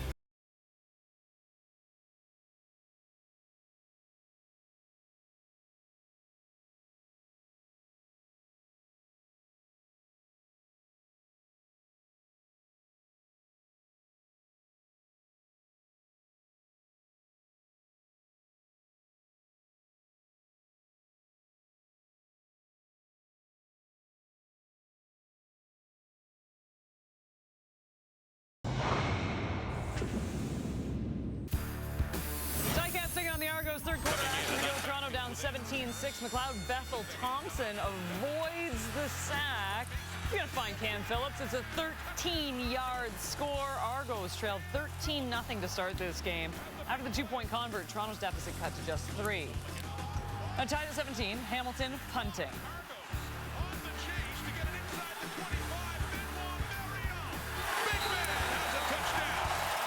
Huge play for Argos special teams.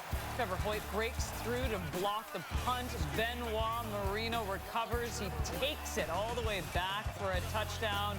And the Argos take their first lead. Just over 2 minutes to play. Ticats looking to mount a comeback. Dane Evans throwing over the middle of the field. He's going to be picked off. This one's taken back for the game-clinching pick 6. Another huge late-game mistake by the Tiger Cats quarterback. A 5th game this season with a costly fourth-quarter turnover as the Tiger Cats, they end up losing it 20-34 your final. On the flip side, the Argos win it, and they're the only team in the East with now a winning record, Ches. We got it figured out. We got the East completely figured out. We knew at halftime the Hamilton Tiger Cats I don't know. I had no idea. I was so shocked. We thought at halftime that Hamilton had figured it out and they were going to roll the Argos, and dead wrong. I love the response by Toronto, though. Absolutely. In their own backyard, they needed that, and they needed his punch back, and they did in a big way. And I credit the defense and special teams. It's a character win. Done. Yeah, character win. Yeah. These teams play, what, three more times? So in the next 4 weeks. In the next 4 weeks. Yeah. Does this game mean anything? No, it means nothing. We'll have to see how it works out. They still have to play some more time. It means nothing. It means nothing. Huge. Moving on to the next week. Statement game to start this off. It's not a statement game. Not the way things are going in the East. Well, it means I know it's going to be a brawl. It's going to be a brawl. It means Hamilton can come back and beat them 50-0. The East is so unbalanced. It's so unpredictable. It means absolutely nothing. It's part one of a Ottawa can 5-point still series. win the East the way things are worked out. You know what is predictable, by the way? Nathan Rourke having monster games this season. We're going to get you back to BC Place. How much fun are the Lions having tonight, by the way? Lucky Whitehead, nice little run, nice little TD. Back to BC after.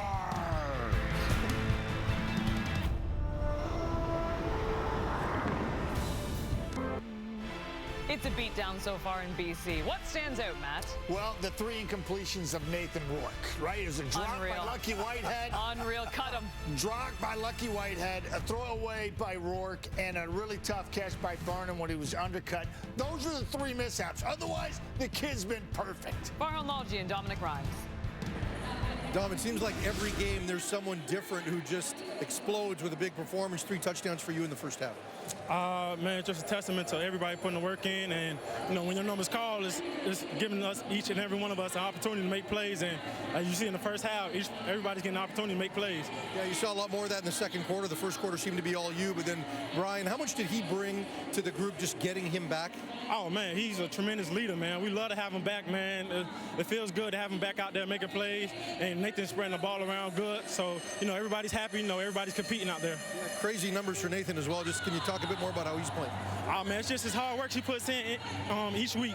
So it's not nothing new to us. Each week he's putting up great numbers. He's doing what he's doing for our offense and leading our team. Thanks for this. Thank you. What a connection between Nathan Rourke and Dominic Rhymes. The Lions absolutely dominant in the first half. Back to BC Place right after this. It's a beautiful Saturday night in Vancouver, unless you're the Elks. They trail by 30. Let's send it down to Farhan Lalji with Ed Gainey. Ed, you guys have tried putting on heavy pressure against Nathan. You've tried dropping out and only rushing 3. Nothing seems to have worked. Is there an answer, a successful strategy here? Yeah, for sure. Everybody collectively has to tighten up and do their job. When the things seem like they're getting out of hand, we just got to come back together and not try to do an individual effort. We just got to come together collectively. Everybody do their job, man. And when the play comes, then we got to make it. What's the bigger challenge right now, the way Nathan is playing, or their receivers who seem to be making a lot of contested catches? Honestly, man, it's on us. Like, as a defensive back end, we kind of breaking down right now. We just got to, get back to the basics and continue to compete, play what we see, be patient, don't rush things. And like I said, when the ball comes, we got to make our plays. Thanks, Ed. Yeah, no problem. Fair assessment? Yeah, I mean, that's, you've got to make the plays when you get it. We've seen a couple of contested throws that Nathan Rourke's receivers have come up with, some real accurate throws that were almost impossible to defend. And by the way, ahead of Matt Dunnigan's pace, in that first half of his 7-13 game, he threw for 322. Nathan Rourke right now at 386. But I'm wondering how long we'll see him. That's the question now. This continues. This will be taken by Nelson at the 30 with a head of steam. Stays on his feet. One hop out over the 40 and eventually taken down as we get a look at Cornelius coming out. 8 of 12, 93 yards, no interceptions, had a touchdown in the first half when he watched his defense get torched time and time again. 10-yard penalty, first down. Yeah, and those long drives. I mean, the long drives by Nathan Rourke keeps Taylor Cornelius on the sideline. So he hasn't even had an opportunity to get into any kind of rhythm with this offense. Had the one nice drive that tied the score at 7 early on. But since then, it's been all BC. 30 straight since then. BC took over that game after they had down 10-1 against the Riders, and then just dominated the rest of the way. And this game was tied at 7, and domination since then. Kenny Lawler, a couple of catches, one of them a touchdown, and that's about it. They'll hand it off to Litre. Tries to cut it back, gets about 3 or 4 yards on that first down carry. Yeah, here's what you do if you're Edmonton. You don't look at the scoreboard. Just play drive to drive. You just try to win every play and look at it at the end of the game. But don't look up at it anymore. Just go out there, play every play it hard, try to beat your man at the line of scrimmage. I guarantee you Manny Arsenault said that exact message to his teammates. 2nd and 7 for Cornelius. 5-man pressure, gets it away just in time. It's Darrell Walker, 4th catch of the game. For Walker, that's a first down, and it'll move them out close to the 50. Nice play by Darrell Walker.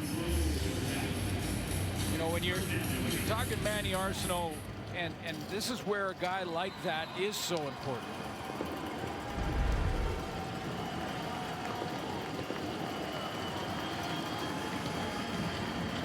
Three receivers to the right for Cornelius.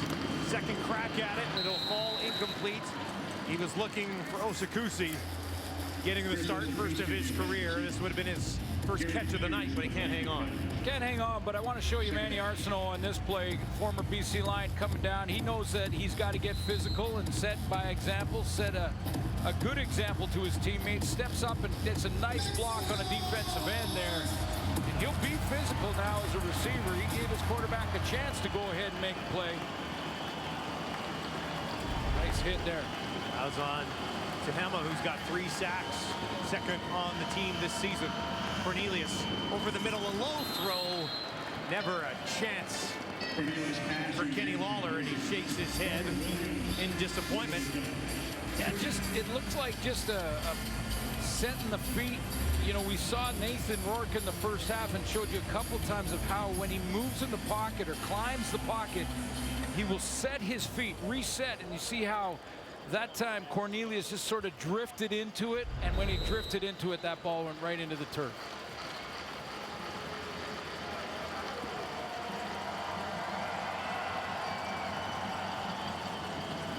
This will be kicked away by Ryan just inside his own 40. Whitehead takes it inside the 30. And flags on the play as he is gang tackled just inside the 30-yard line. And the BC Lions, Rourke's got his helmet on and will remain in this game with a 30-point lead. Welcome back to BC, where maybe possibly witnessing history tonight as Matt Dunnigan's 7-13 in jeopardy here, let's say early in the second half. Yeah, you had David Williams, Gerald Wilcox. I think that night there was a receiver over 300 yards. Alfred Jackson, I believe, was the guy that had 300 that night. Never gets talked about. It's always Dunnigan at the 7-13. There's Rourke, a completion and a flag up towards the 50 as he goes to Hatcher. And he's also got a chance here. You've got Lucky Whitehead already over 100 yards. Hatcher's at 88 and Rhymes is at 81. Whether it's Rourke in the game or not, good chance here that BC could have 3 receivers with 100 yards tonight. 5. It's a 5-yard penalty and an automatic first down. So an automatic first down for BC with the ball now sitting at their 50. Slat route. Early contact, a little bit beyond the 5-yard zone.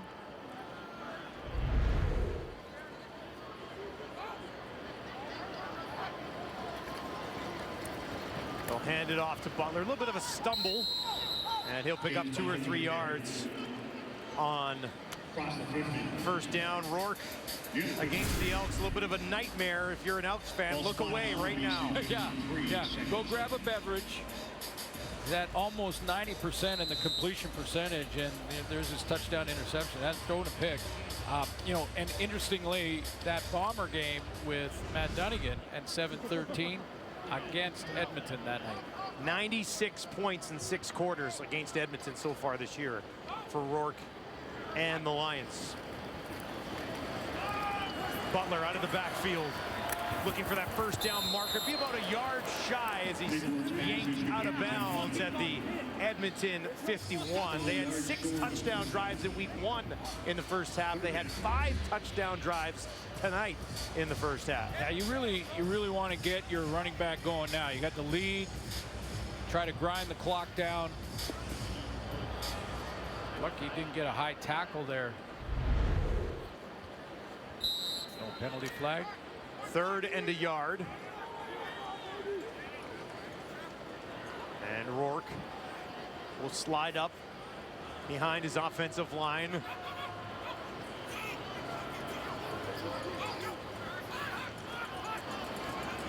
Waiting as his clock ticks down. Just trying to draw him outside. BC number 12. It's a 5-yard penalty. Remains 3rd down.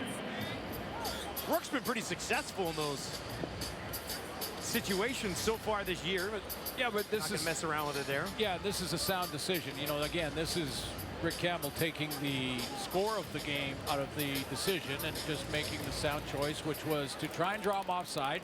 If you draw offside the Elks, then you get the automatic first down. If not, you're kicking it away, so that 5-yard penalty doesn't really matter. You're punting anyway. Because his decision was already made. He was kicking the ball. Flintoff out to kick it away.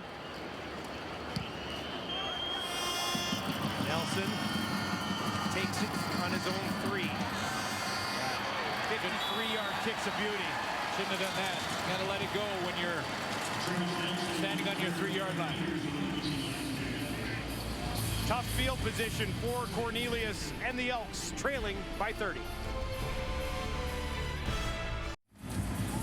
BC has scored 37 points so far here tonight, early in the second half, and it's kind of par for the course for the Elks defense this season. Yeah, I thought David Sanchez made a great point at halftime to talk about the lack of communication he saw in the secondary. And, you know, I think when you make a lot of changes, especially on defense, especially in the back end of your defense, that can really hurt you as far as the lack of chemistry goes. And we're seeing a little of that tonight. They've lost by 40 or more twice already this season.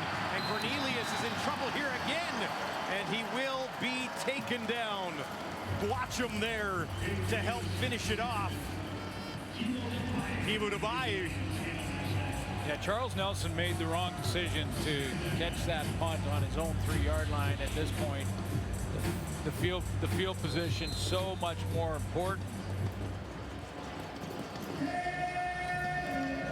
It's a straight bull rush.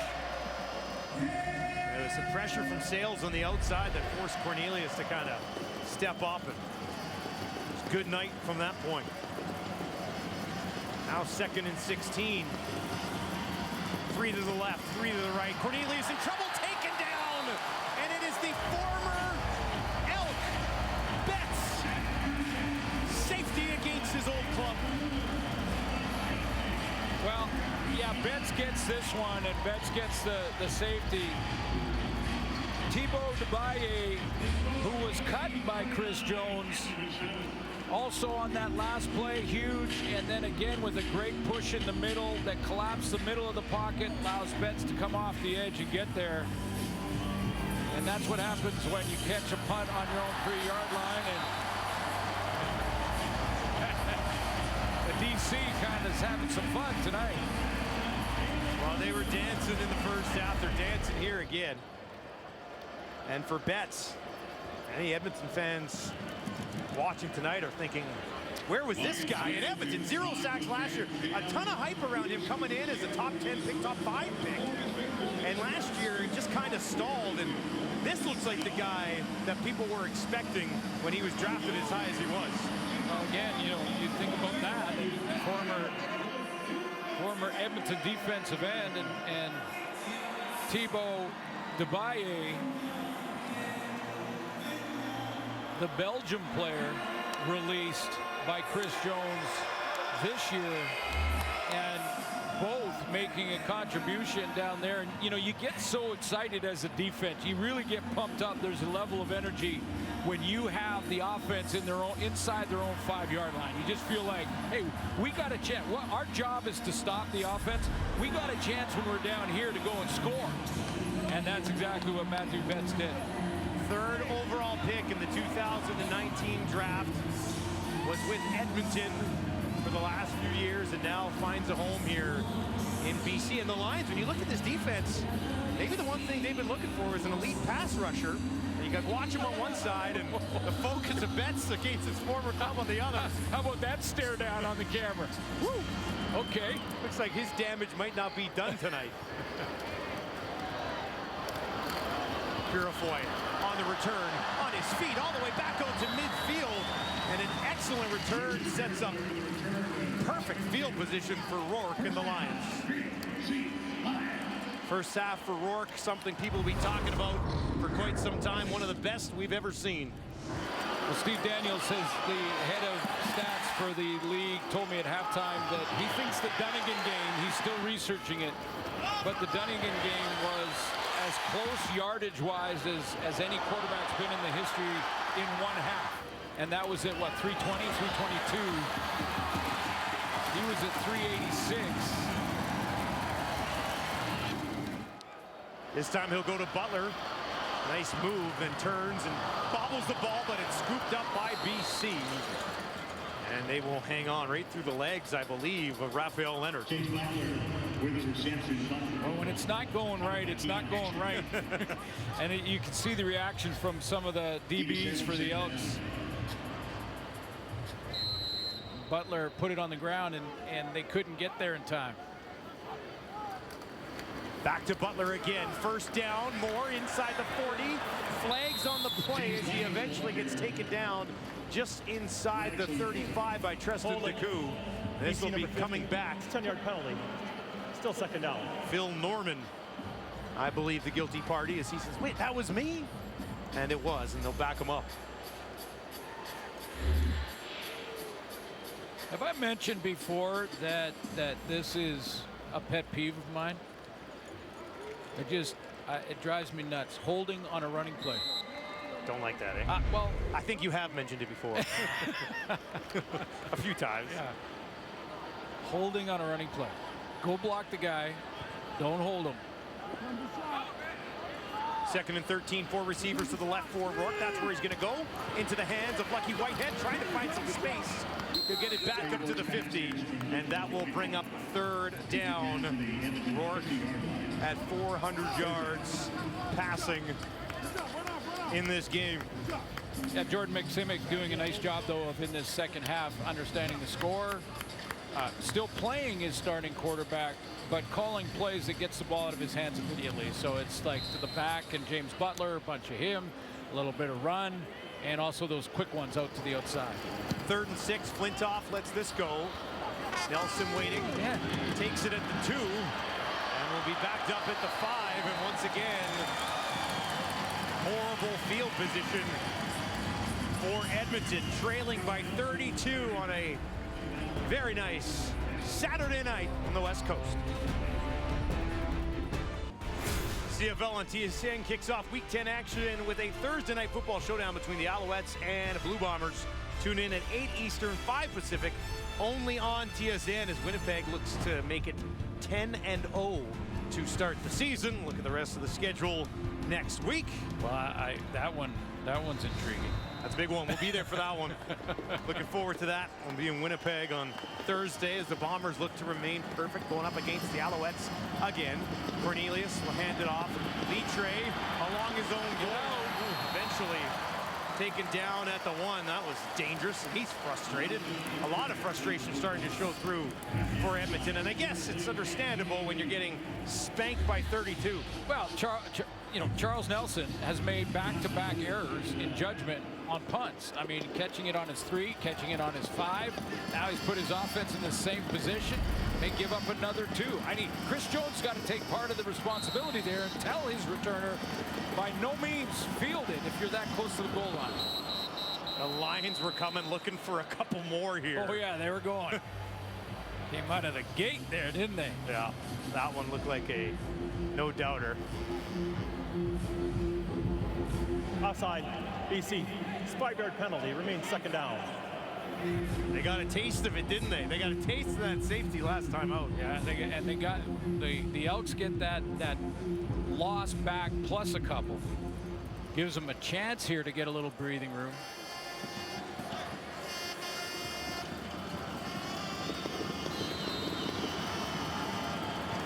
Second and 9 for Cornelius. Oh, and he got him again, I believe.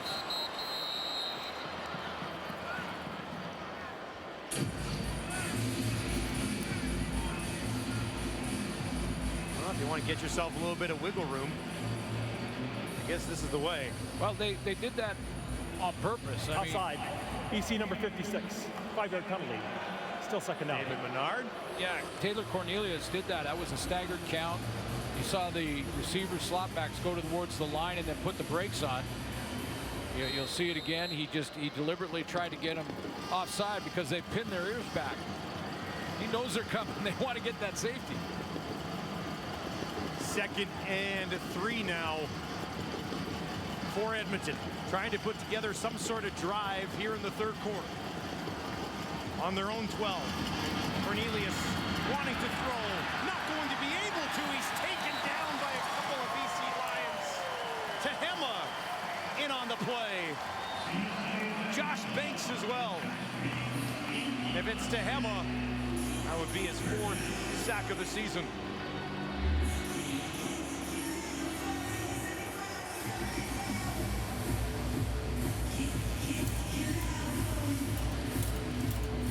Stays with it, keeps a low center of gravity, and it looked like he was blocked initially, but showed some upper body strength there to throw his man past him. It was Tony Washington. Jarius Jackson back to the drawing board, or the tablet. The drawing board's an old saying. We don't have drawing boards anymore. I'm not even sure tablet's modern. I think there's something beyond tablet now. Ryan's going to kick this one out of his end zone, and Lucky Whitehead takes it at the 48. Whitehead near side of the field. That's to open things up. He's going to take it down inside the 40, and then eventually wrapped up and taken down, and the BC Lions will start with this ball on the Edmonton 35.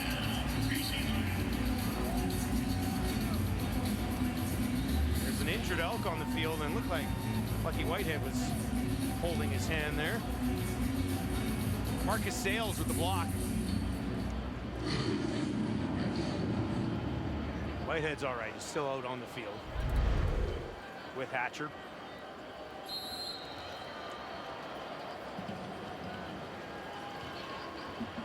Whitehead's at 133 yards and a touchdown of 69 yards tonight. Hatcher's at 88. Rhymes, who's got 3 touchdowns, at 81. Boy, if you had Rourke stacked in fantasy with any of these receivers, you're laughing tonight. Now Rourke down the field to Burnham. That'll be a first down as he takes it right to the 25. Caught it at the 24 for the first down. And now it's interesting to see Duron Carter in the first half. You know, we both talked about, both Milt Stiegel and I talked about Duron Carter at safety and just what that would look like. They've got him there now, and in the first half they were playing Scott Hutter at safety, even though he was on the depth chart number 8 as the starting free safety.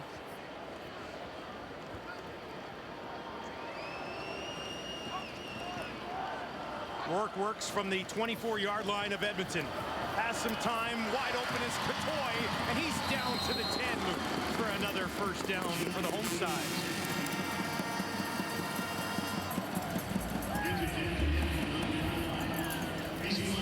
See right there is Carter, and he's trying to sneak down and just try to play that safety spot instinctually, just play with football instincts, and he thought he saw something, so he steps up, and Nathan Rourke goes the opposite direction. Rourke waited until he started coming in, exactly. didn't he? Exactly. In the red zone again with a 39-7 lead. Lucky Whitehead, top of your screen. They'll give it to Butler. Butler trying to pick his way down to the 5. Stopped before he could get there. Wrapped up and taken down on the play. You know, he's a controversial guy in a lot of ways, but Duron Carter's a great athlete. I mean, I just took a look at him at that last play on safety. It's a running play, but he steps up, and then the play was a running play. He went right to Dominic Grimes. He thought Dominic Grimes has caught 3 in the first half. I'm going to go over there to where he is, see if I can steal one. 2nd and 5 on the Elks 7. Burnham, Katoy, looping in behind their quarterback. Rourke looks to his left, in trouble, stays on his feet, Rourke to the end zone, and he's in. Touchdown, Nathan Rourke, this time on the ground. 5th rushing TD of the season for the mobile quarterback. Yeah, and I think the Lions, the officials are going to calm this down, because Rourke was in by 3 or 4 yards, and I believe it was Duron Carter who stepped up and put his shoulder right into him. I don't see a penalty flag for it, but I don't think Rourke liked it. Javon Katoy goes immediately to give Carter a shot, protect his quarterback. But Rourke is in by 2-3 yards.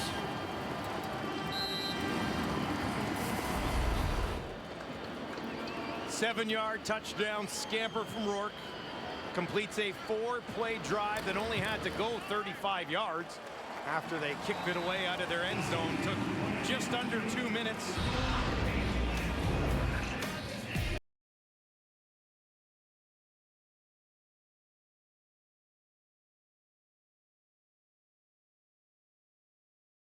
Well, he's been spreading it around, and I'm sure he would have thrown another touchdown pass too, but there was nothing there, so he took it in himself.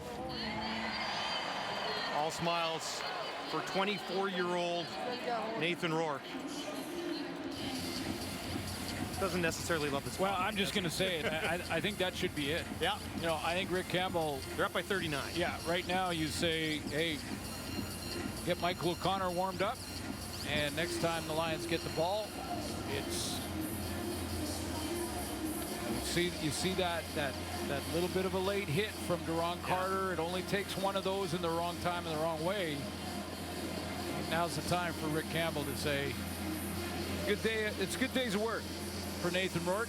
Good day at the office. Just shy of his game high this year, which is 436. He's at 430 right now, but that completion percentage,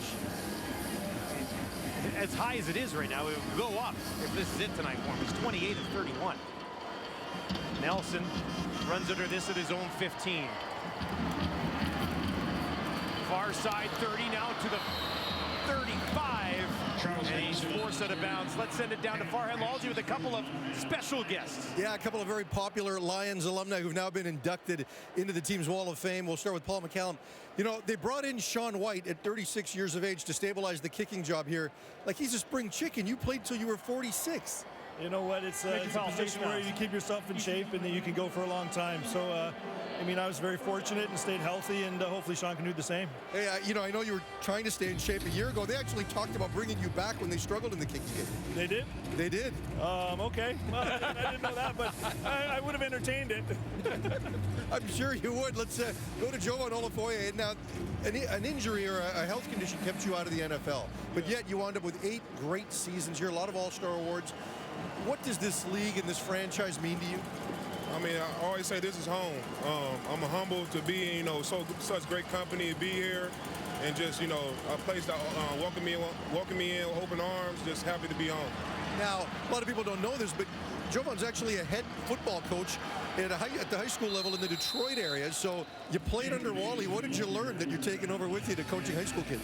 Just try to get better every day. You know, every day take one step at a time, get 1% better every day. And I tell my kids the same thing every single time. So I'll tell you this, though. I don't think I could say no to him if I was playing for him. If he said jump, I would jump out high. Javon looks like he could play a couple snaps still. Most outstanding lineman in 2012. And Ball could too. I mean, again, 24 years. I mean, that's crazy. It's remarkable.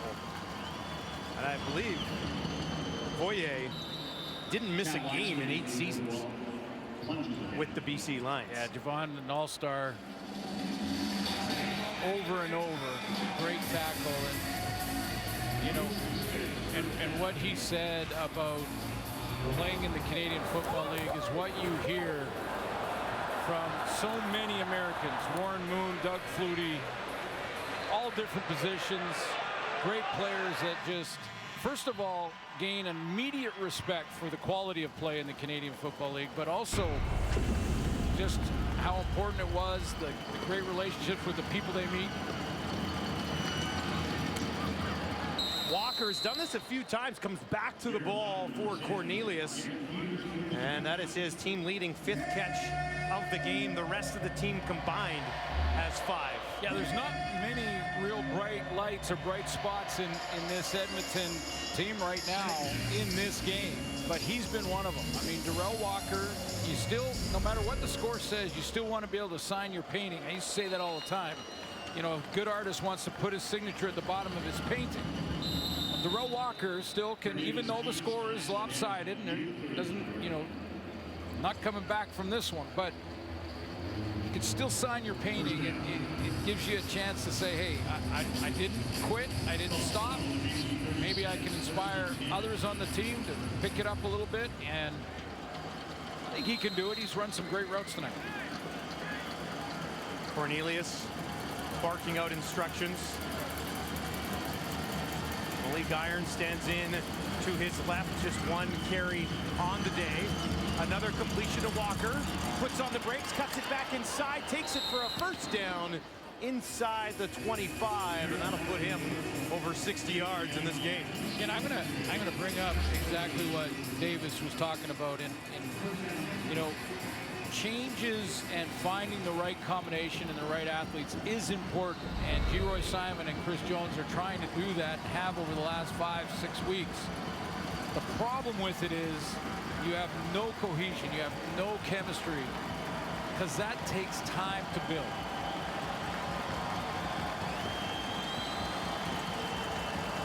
Final play of the quarter, Cornelius, pressure coming, and they're going to get there and take him down again. Sione to Hema. No time for Cornelius. Tehema's 2nd sack of the game comes at the end of the 3rd quarter, and with 3 quarters in the books, party night in BC. The Lions up 46-7 over the Elks.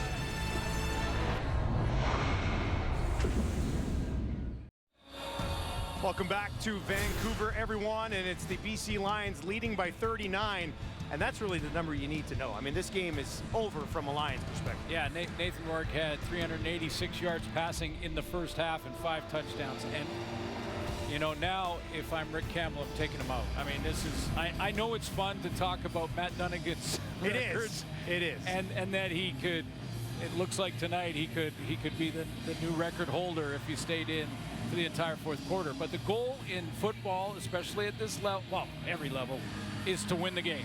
And mission accomplished for the BC Lions. And it's time to see a little Michael O'Connor and get him some valuable reps, by the way, that could become important down the road. Lions, a victory here tonight would go to 6-1 on the year. The only loss here against the Bombers.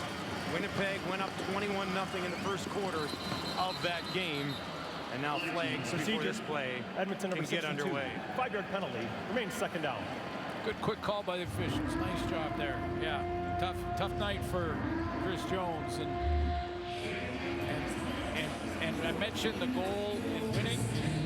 This was during the break, and clearly this is on Nathan Rourke's playlist. Well, I wonder if it's the same song I was singing to in the break as well. They got, you know, I'll say this, they got some good tunes here at BC. Hey, Amar Doman has done some great work early on, and he's in it for the long haul. A great conversation with the Lions owner before this one. 2nd and 24, a long haul here for the Elks, and it's Arsenault's taken down just inside the 35. Some late pushing and shoving has led to a flag. You know, Aladic's going to try to make a case that he didn't do anything. And this is a tough one for Manny Arsenault, coming back to the team that he played for so many years in fact, what was so cool to me is Manny and such an inspirational leader. Follow him on Twitter if you can, because he's an inspirational leader. And he came back in the bye week in Edmonton to work with kids. Major foul, player misconduct. BC number 36. It's 15-yard penalty, an automatic first down. And you take him coming back in the bye week in Edmonton. He's got a camp that he works on. This is for hockey kids between the ages of 7 and 12. And the Manny Show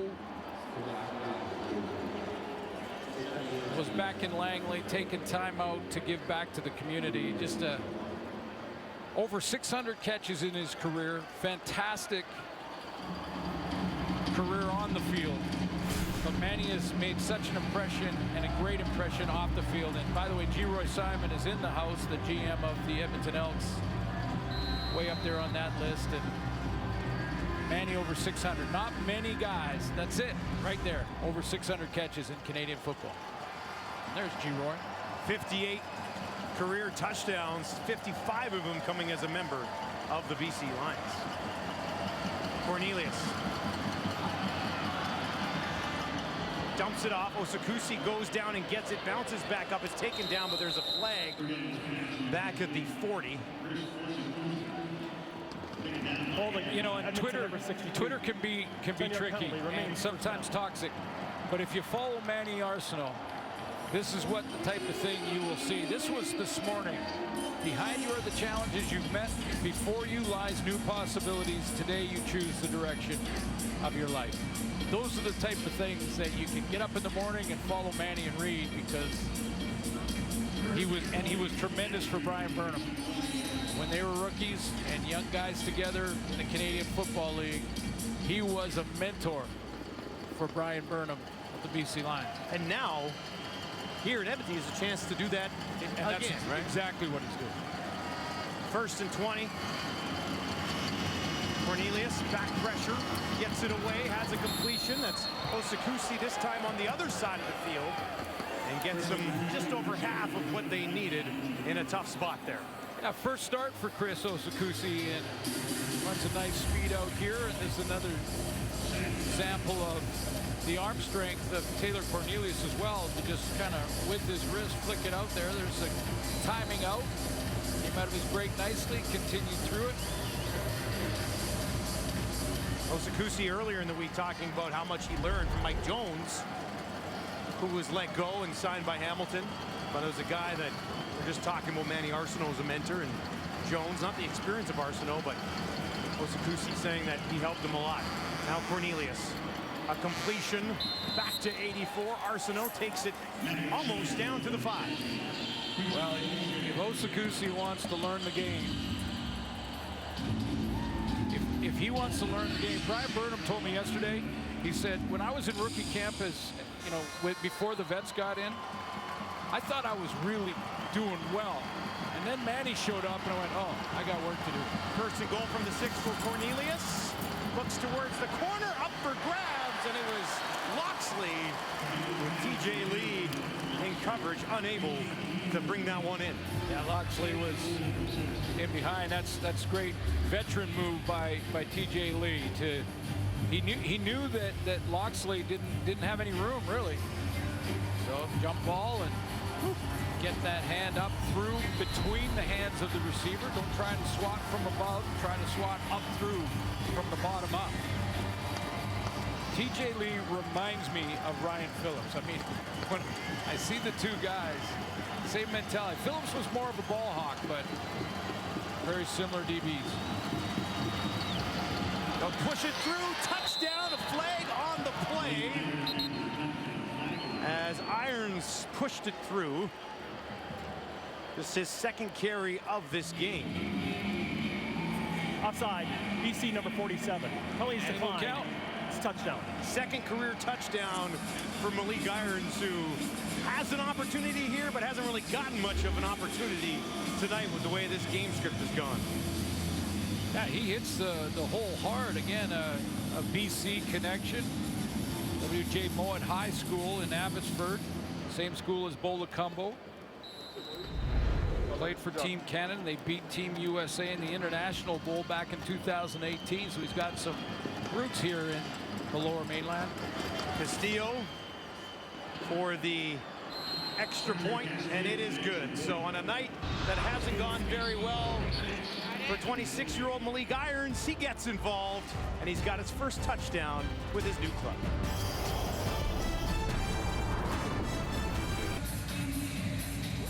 Malik Irons getting Edmonton a little bit closer. First touchdown as a member of the Elks, second of his career. This will be taken to 25 and back out to about the 30-yard line. Let's send it down to Farhan Lalji. Guys, this is not a lot different than what happened in week 1 when the Lions were well ahead in this game. It was pretty much over at halftime, and Michael O'Connor didn't get into play until the final series of the game. Same thing happened the following week against Toronto. He barely played, barely got to throw the ball. These are valuable opportunities for him. There's no doubt. I've asked Rick Campbell about it, and he says when you consider just how little Nathan Rourke has played over his career, every rep he's also getting is valuable. He kind of gauges the game, makes sure he's not getting hit or seeing a lot of pressure, and as long as that's the case, he wants to give him some run. In fact, the earliest he's taken him out of a game this season was the one loss to Winnipeg, because at that point he was worried about his health. But as you know, in these situations, anything can happen, so the coach is certainly taking a risk with his franchise quarterback right now. Glenn, what do you think? Yeah, well, I respect the decision, but you know, Jordan McSimic, the offensive coordinator, is calling those type of plays. You know, a lot of James Butler running plays, quick throws to get it out of his hands, so he doesn't. But it takes a follow through off a helmet on a thumb or something like that it can be a nagging injury that bugs you for 3-4 weeks. I'm taking him out. I'm just saying it. I'll respectfully disagree with the head coach's decision to let him play. Yeah, I'm a little surprised that he's still in there. Dumps it off Butler, and that will be quick 2 and out. And you know, I'm not saying that Edmonton plays this way, but we saw that hit by Carter after Nathan Rourke was in the end zone by 2 yards, 2.5 yards. That is always a possibility in a heated game where you're getting your butt handed to you, that someone does something silly. I'll call it silly. When you're down by 32, yeah, I was going to say. And you get mad and you take a shot, and so you gotta protect your guy there too. Flintoff gets it away cleanly, not great, but gets it away. Carter bobbles it, hauls it in at the 30. A return of about a yard, possibly 2. And Cornelius will get a look at it, but during the last timeout, they honored Farhan Lalji for 25 years at TSN, and obviously a huge part of the sporting community down here in Vancouver.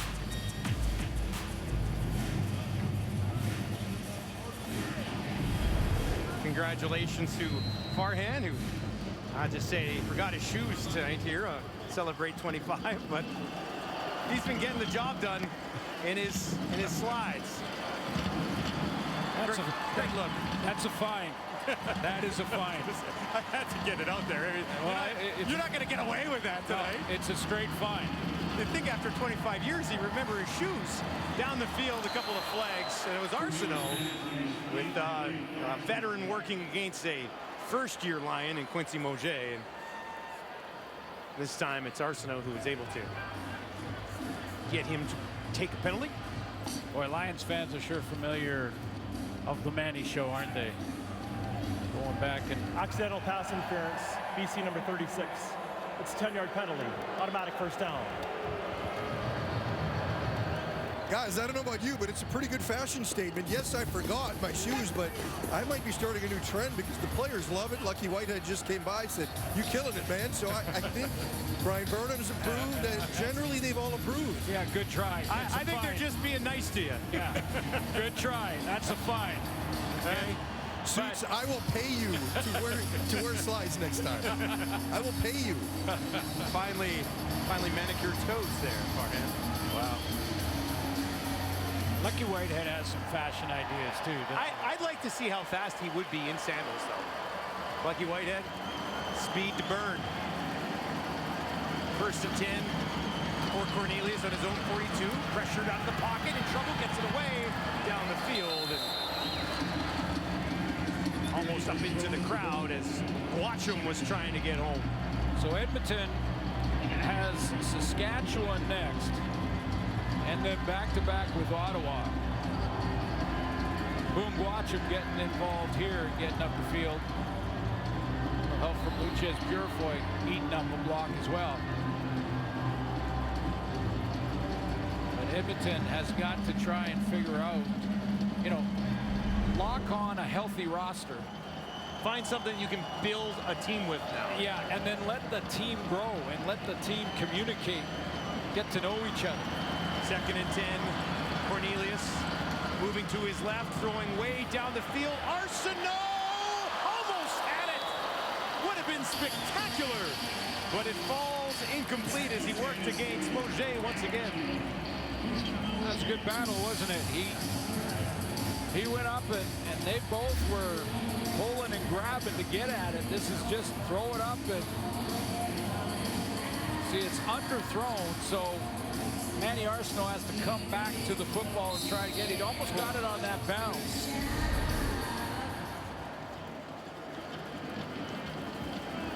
John Ryan set to kick it away. Bombers, Riders, briefly in Hamilton, no action, and now here in Edmonton. Shai Ross on the return. Tracked down with a flag flying in his face just inside the 30. Manny Arsenault, he's seen better days here in BC when he was a Lion. During the return, holding. Not so good tonight.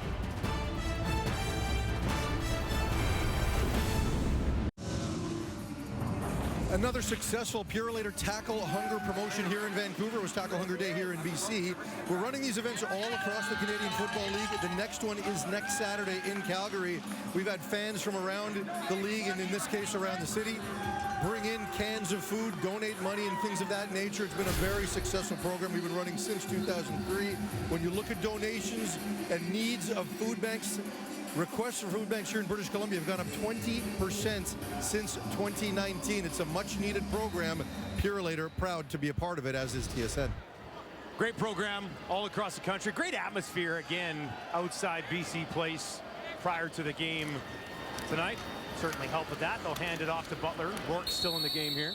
And a chance to, remember our great teammate, the late Chris Schultz, who was the spokesperson for so many years. The driving force behind it. Absolutely, yep. Yeah, I'm really surprised. I think, in that thought, and I know what Farhan was saying about Coach Campbell saying this is start number 9 for Nathan Rourke, so he needs reps too. But for start 1 through 9, yeah. I think he's okay. I think he's doing okay. Yeah, I think he... Oh! That one, friendly fire on the play. Katoy with the completion and a first down. Boy, he slid through there, and Saunier came in to blow him up, missed him, and hit his teammate. Hutter back at safety in that shot, but let's take a look out here. Yeah, he just made himself skinny. That's Matthew Thomas. That's tough for Javon Katoy at 6'5", 230 to be skinny. Look at that. Just make yourself thin in there. Sneak through. What a collision. And it looks like still it's the down right, on the field. the right shoulder. We'll sort this out when we return to Vancouver, where it's all BC Lions. And when you talk to the Lions heading into games, they'll tell you how they love this locker room. Best locker room they've ever been in their career, college or pro. Many of them are saying. Successful rooms go for wings together.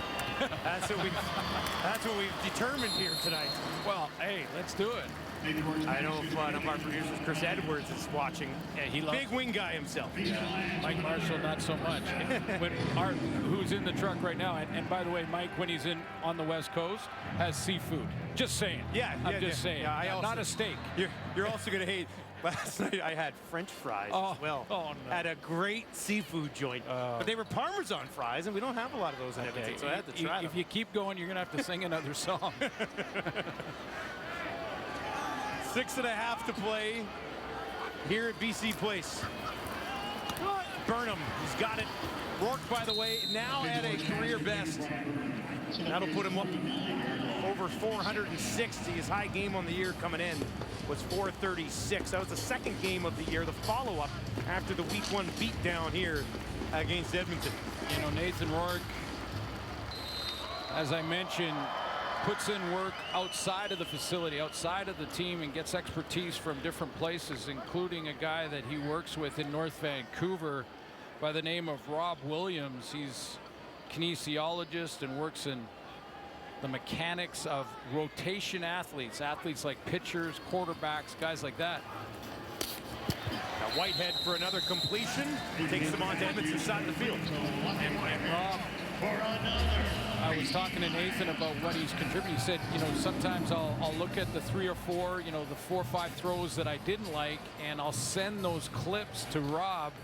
Rob will break them down. We'll go over the mechanics and the footwork. Now I think about when Nathan Rourke had to go up to Kelowna prior to camp to do a speaking engagement and talk to kids. He brought receivers with him so he could continue with his training routine. I said, you know, I know a lot of quarterbacks. All the quarterbacks in the league have to put that time in, and they all do. But, you know, you add in that he's not on social media at all, hasn't been for years. I just think there's a level of dedication and commitment that Rick Campbell has said many times if you talk to him. That's why we trust him. That's why we named him before camp started. We've seen that in him. And he said stats can go up and down. Tonight it's an up night. They've gone up tonight. Yeah, and they can go up and down. He said, I'm not talking about stats. I'm talking about his approach to the game and how he steps beyond even what, you know, hard-working Michael Riley type quarterbacks do their entire lives. He's trying to find other ways. He's 33 of 36. Now he's 34 of 37 for almost 480 yards and 5 touchdowns in this game. You know, just an incredible pace. I mentioned it was 5,800 yards. I mean, there's only a handful of quarterbacks. Doug Flutie did it twice. I think over 6,000 yards passing in a single season. And you know, tonight can't do the math that quickly, but I'm sure that he's bumped that average so that his pace is now getting closer to that 6,000 yard mark. Historic season, at least through the first half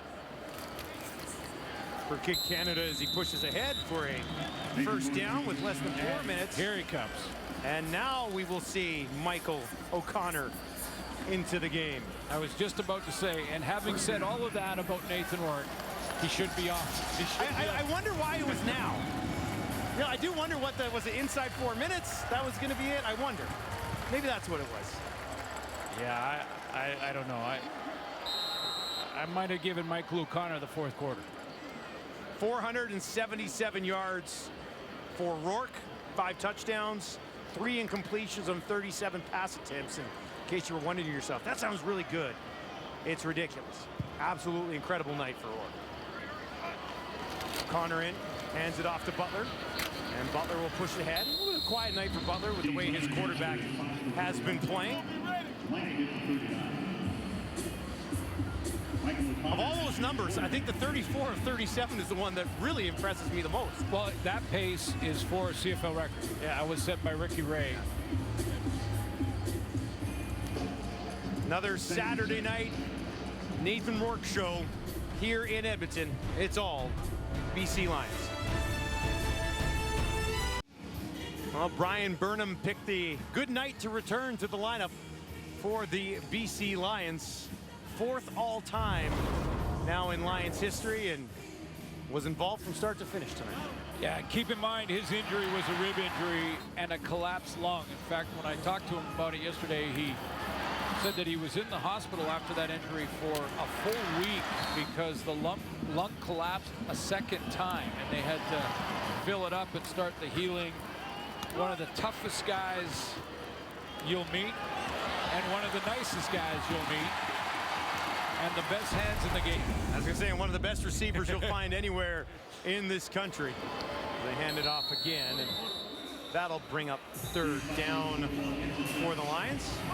Think about the guys on the list, that Manny Arsenault was one of them. Again, teammates early on, and Manny was a real mentor to Brian Burnham. And Brian said, when I told him what Manny Arsenault had said about Burnham, he said, well, that's such a great compliment, because when I saw Manny Arsenault work after rookie camp when the vets came in, I thought, wow, I've got a long way to go. And that work ethic has carried through for Brian Burnham ever since. Good friends still. They talk quite frequently. BC Lions on 3rd and 6 at an interesting formation setup. Now it'll be Flintoff to kick it away. It'll be a punt from the Edmonton 50. If he does indeed kick it, he does. A low kick that'll bounce and all the way out of bounds, just inside the 10, as Steron Carter watched on with 2:12 remaining in this game. And Nathan Rourke just extremely efficient so far this season. Missing 2 every 10. I mean, like, it's off the charts. I mean, this guy was one who blew us away early on, and then Dave Dickinson, such a high percentage. I mean, 65 is good. Yeah. 65. You're winning games at 65. At 81, that's out of the stratosphere. It's mind-boggling. It is. Cornelius, far side, he's got Walker again. Walker's got some room to run. He'll take it outside the 30, lowers the boom on a defender. It's Marcus Sales who took the worst of that. And Darrell Walker, if you are looking for bright spots tonight, that's his 7th catch of the game and a connection with Cornelius. It is a bright spot. It's a real bright spot, because I've been wondering, as I'm sure many have, about what happened to Darrell Walker. I mean, Darrell Walker's a 1,200 to 1,500 yard guy. Cornelius down the field looking for Walker again, and he couldn't get to this one. Comes up short, overthrown by a step or two. Yeah, Darrell looked right. He pointed to himself, let his quarterback know. He said, I stumbled a little bit there. The ball was thrown where it was supposed to be thrown.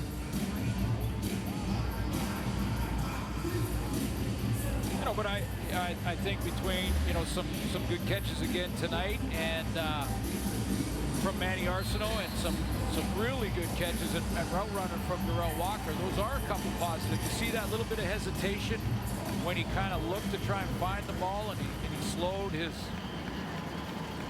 hard for the quarterback to gauge. Again, chemistry. Arsenault over into the slot to the left of Cornelius. Steps up in the pocket, dumps it off, intercepted at the 45, and that is Hladek. Back on his feet, takes it down inside the 35.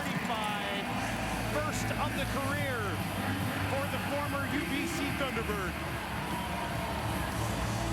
Boy, he's really stepped in nicely for Bo Lacombo, and learned a lot from Bo, learned a lot from Jordan Williams, his teammate, and Hladek right there, the former Thunderbird. Double figures in tackles over the last 2 games. This is start number 3. Drops in there and takes advantage of an overthrow. I was doing university games when I was at UBC, and I'm by no means a scout. But you watch some guys at that level, and you just know. And Hladek was one of those guys. Defensive captain, that kind of guy. Simple enough. Like, you just knew he was going to play and have an impact in this league. And he was the 22nd pick in 2021. He's only 23 years old, and here he is with Lacombo out getting an opportunity and certainly making the most of it the last few games. They'll hand this off to Butler with 1 minute and 40 seconds on the clock. So the BC Lions go to Calgary next week. I can tell. I don't get that one. I don't. You're get not with me on that No, one? I'm in Winnipeg and then in Edmonton. Okay, so I'm Winnipeg and then that one. And then Calgary. And that's going to be quite the showdown. It's going to be good. Yeah. Going to be really good. Both these teams have only lost to the Bombers. Time. Yep. So Calgary the Bombers twice, BC the Bombers once. And they're going to get to go head-to-head next Saturday night for the nation to see. Very excited to be there for that one. We are going to declare this a victory. Look at this. Look at that. I mean, they just find a way. Yeah, great conversation with Chris Jones about that. He said, you know, I don't think ever in my football history at any level have we played against a team whose quarterback completed 7 passes and we still lost the game. And then he recited the 4 or 5 mistakes that they made in crucial moments that they've got to fix.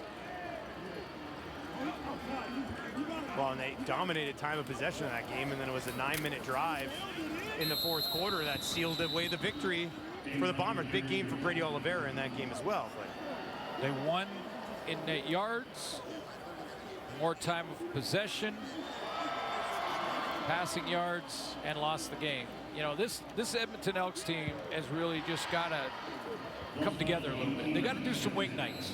They need to have some wing nights. They have to have some wing nights. Right. You know? And none of those meat bites. We're talking in-bone wings. Yeah.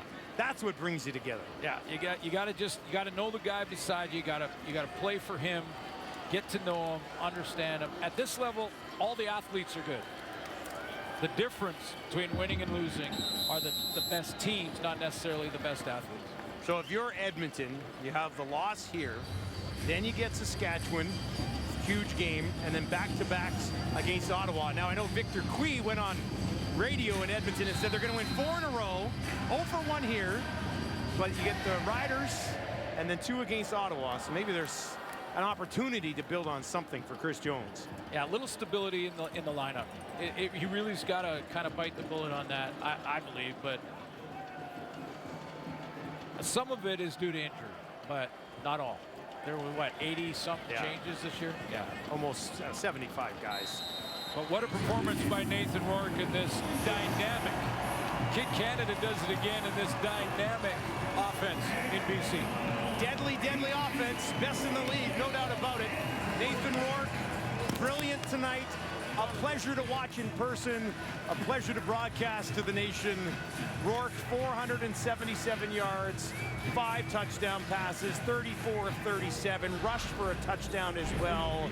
If you had him in fantasy, congratulations on your victory this week. Absolutely incredible. Whitehead, 148. Rhymes, 3 touchdowns, including that one. Burnham back in the lineup with 82 yards. Hatcher had 88 yards. Everybody involved for the now 6-1 BC Lions. 46-14 your final. Let's send it to Sports Center with Jermaine Franklin and Sarah Day.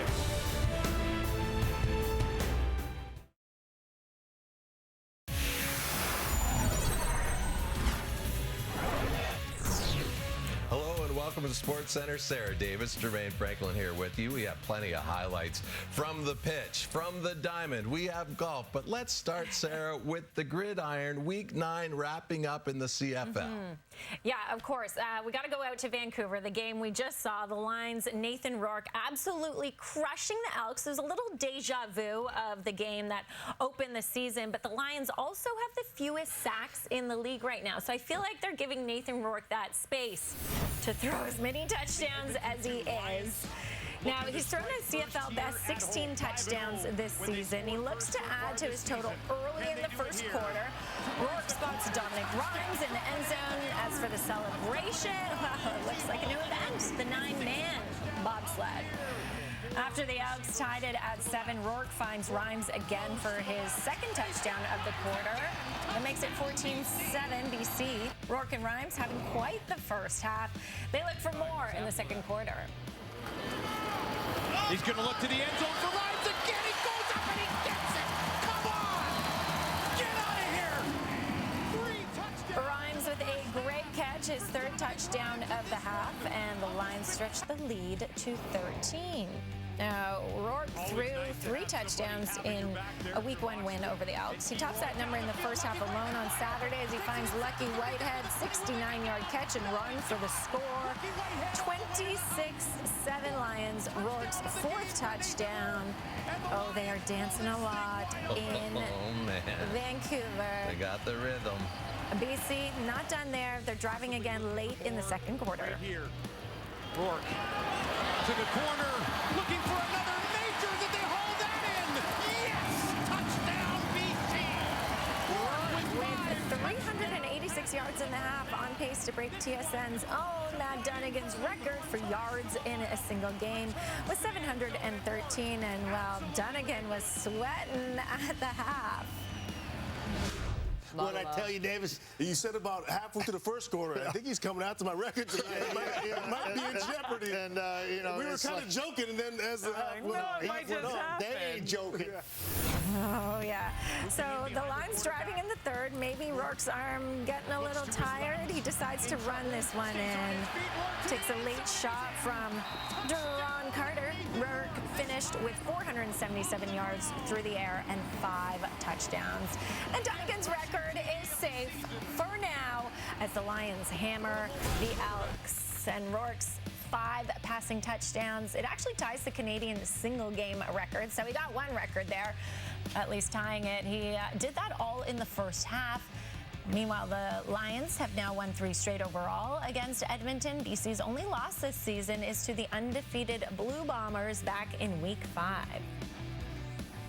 All right, Ticats taking on the Argos. The first meeting between the two bitter rivals since last year's Eastern Final.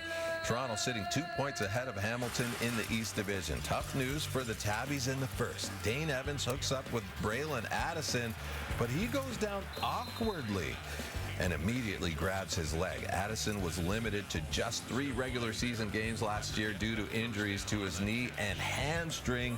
A terrible break for Addison, who was clearly emotional as he was carted off the field.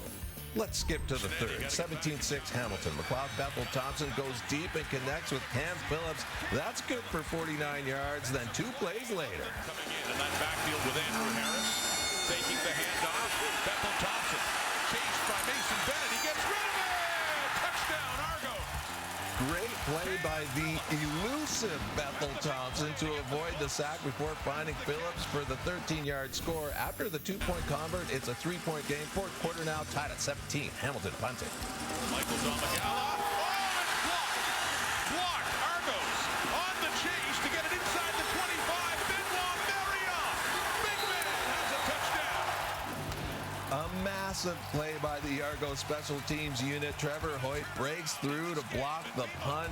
Benoit Marion recovers, and he takes it all the way back for a TD. Argos claw back to take the lead. Now Dane Evans has had 4 games this season with costly fourth quarter turnovers. Some have even resulted in points for the other team. Week 3 against Winnipeg, Evans threw a pick 6 that all but sealed Hamilton's 3rd straight loss to open the season. Then week 4 against Edmonton, Hamilton up 3 late. Evans takes it himself, but fumbles deep in Ticats territory. That's returned for the scoop and score, leading to a 4th straight loss. Now let's go back to week 9. The Tiger Cats down 7 with just over 2 minutes left to mount a comeback against the Argos. Evans buys some time, throws over the middle of the field. Ooh, but he's picked off. Chris Edwards, and he takes this one back 40 yards for the game-clinching pick 6. Yet another huge late-game mistake by the Tiger Cats quarterback, a 5th game this season where Evans has committed a costly fourth quarter turnover. Argos take it. You're able to get that pick 6. What did you learn about your team's defense tonight? That we could weather the storm. We was down, I think it was about 13-0, 16-0. You know, it was a tough game, especially the whole first half, but we turned it on in the second quarter, and we felt like coming out of halftime, we just got to stay diligent and turn it on, and that's what we did. It's tough to see Braylon go down. He's a big part of what we do. But that wasn't the effect of the game. The game was still, you know, what I'm saying is, you know, I feel for Braylon. It is a blow to our football team, but the game was in front of us. We had a chance to win that multiple times in different ways. Credit them, they made the defining plays and we didn't, so. Now, Toronto has really struggled scoring points in the first quarter. They're actually last in the CFL in first quarter scoring with just 10 points in 7 games. Saturday against the Tiger Cats was the 4th time this season they've been shut out in the first quarter. This was the 2nd time Toronto has come back to win. With more on both games of the doubleheader, here's Kate and the panel. Alongside David Sanchez, Matt Dunnigan, Milt Stiegel, and Week 9 in the CFL wrapped up with the BC Lions having another dominating performance led by the one and only Nathan Rourke, who we've spoke so much about this season, and rightly so, and the Edmonton Elks that are still trying to figure things out, Milt. But kudos to the BC Lions. This game was never in doubt. Never in doubt, and this game was decided a couple of weeks ago. I mean, that's just how good they are and how not good the Elks are. You know, it was impressive once again, but it was nothing that was unexpected. You know, they mollywopped in the first game, and same outcome this game. Nathan Rourke continued to impress. Ryan Phillips and that defense, they're doing well, but the true test is going to come next week when they face those Calgary Stampeders. You know, they're trying to hold on to second place. Yeah. You don't want to lose another game and have the Winnipeg Blue Bombers get too far ahead of you, so I'm looking forward to that game next week. I just like the way the kid plays, period. You know, you can do it through the air, you do it on the ground, Milt, and he spots the ball beautifully. A lot of the damage came on second down situations. Right. And so a lot of pressure on him. He beat the blitz, and he certainly tore up the zone. The kid was on fire once again. He's a pleasure to watch. I'm ready for next week already to watch this kid. And you know what? The Elks now fall to 2-6. And I respect the process and what the organization is doing. Now, we joke about all the changes and every week a different roster that they throw out there, 75 new players. But I will say this, I believe they're willing to lose some games right now with all these changes and win a Grey Cup in 2 years from now or whenever it may be. That's the process that they're trying to do. All right, let's go to the East now. And the Toronto Argos getting the best of the Hamilton Tiger Cats. These two teams are going to see plenty of each other over the next month. And, of course, Brandon Banks, who spent 8 years with the Ticats, said that felt good. It took the Argos a little bit to get into it, Ches, but ultimately they come out on top. Yeah, you know what? You get a pick six, you get a block punt for a touchdown, 0 turnovers. That's a recipe for good football, and we thought they were done at halftime. Yeah, absolutely. You know, we heard Dylan Wynn say at halftime in the interview with Shinetti, hey, you know, we got to keep chopping wood. We got to keep chopping wood. And it's like they lost their whole axe, Mill. And they ran out of wood. And it was Toronto that fought back. And credit them, because this is first of the next five. In the next 5 weeks, first of 4. And to me, absolutely phenomenal fight going on already, Milt. You have to love and hate what they're doing in the East, because you don't know what you're going to get week in and week out. That's the good thing, you know. From quarter to quarter. From quarter to quarter. You know, as you spoke to, Hamilton dominated the first half. Toronto came out in the second half and found a way to win, you know. So the East is still up for grabs. Who's going to win it? Ottawa, they still have a chance. Every single team has a chance. These next, 3 out of 4 games, Hamilton, Toronto play each other. So that may have some decision on what's going to happen. But these two teams are going to battle, and this first one went to the Toronto Argonauts. You said it. There's going to be 2 teams that get out of this East. So realize it now, figure it out, who's crossing over, and the East can be a battle for those top 2 spots. Right. So after 9 weeks, we know nothing about the East, and we know a lot more about the West, but that's the great part about the CFL as we send it back to SportsCenter. Thanks, guys. Now, new on SC, Farhan Lalji is with Lions QB Nathan Rourke. Nathan, it felt a lot like, or at least it looked a lot like that first game. Just a big performance by you and another one-sided win. Yeah, first of all, congratulations on 25 years. Thank you. When we first talked, the first time we called, I told you that I watched you growing up, and I know that makes you feel old, but 25 years is a very long time. Congratulations on that. Thank you. In terms of the game, really, yeah, we felt like we got a rhythm. Took us a couple drives to get it going, but once we did, it was great to get in a rhythm out there with all the guys. In every game, it seems like there's one player that really stands out, and it looked like it was going to be that way in the first quarter with Rhymes, but then you got everybody involved for some big numbers. Yeah, I mean, that's the way we like to do it, like to spread the ball around. D. Rhymes had a great game, really made some plays for us, but so did everybody else, right? It's hard to leave anybody out of that, and that's what's great about this team. I love those guys. Wouldn't want to do it with any other group. Lucky had a big night tonight, but getting Burnham back, what did that mean to the group? Yeah, I mean, it's just, he's big for our locker room. He's big for that receiver room. He provides that experience, that leadership, and obviously he's a playmaker on the field, right? And so I'm really excited to have him back, and we'll be firing on all cylinders, hopefully in the next couple of weeks. Nate, thanks for this. Have fun next week in Calgary. Yeah, thank you very much. Well, that's right. He will be in Calgary next week. That's going to wrap up a doubleheader. But let's start Thursday night footballs when Week 10 kicks off. It's the Owls and Blue Bombers as Winnipeg tries to keep their perfect record, a 10-0 start to their season. Would be tied for the third longest win streak to start a season all time. The Argos and Tiger Cats meet Friday night football, and on Saturday the Lions and Stamps kick off that doubleheader. It's going to be followed by the Rough Riders and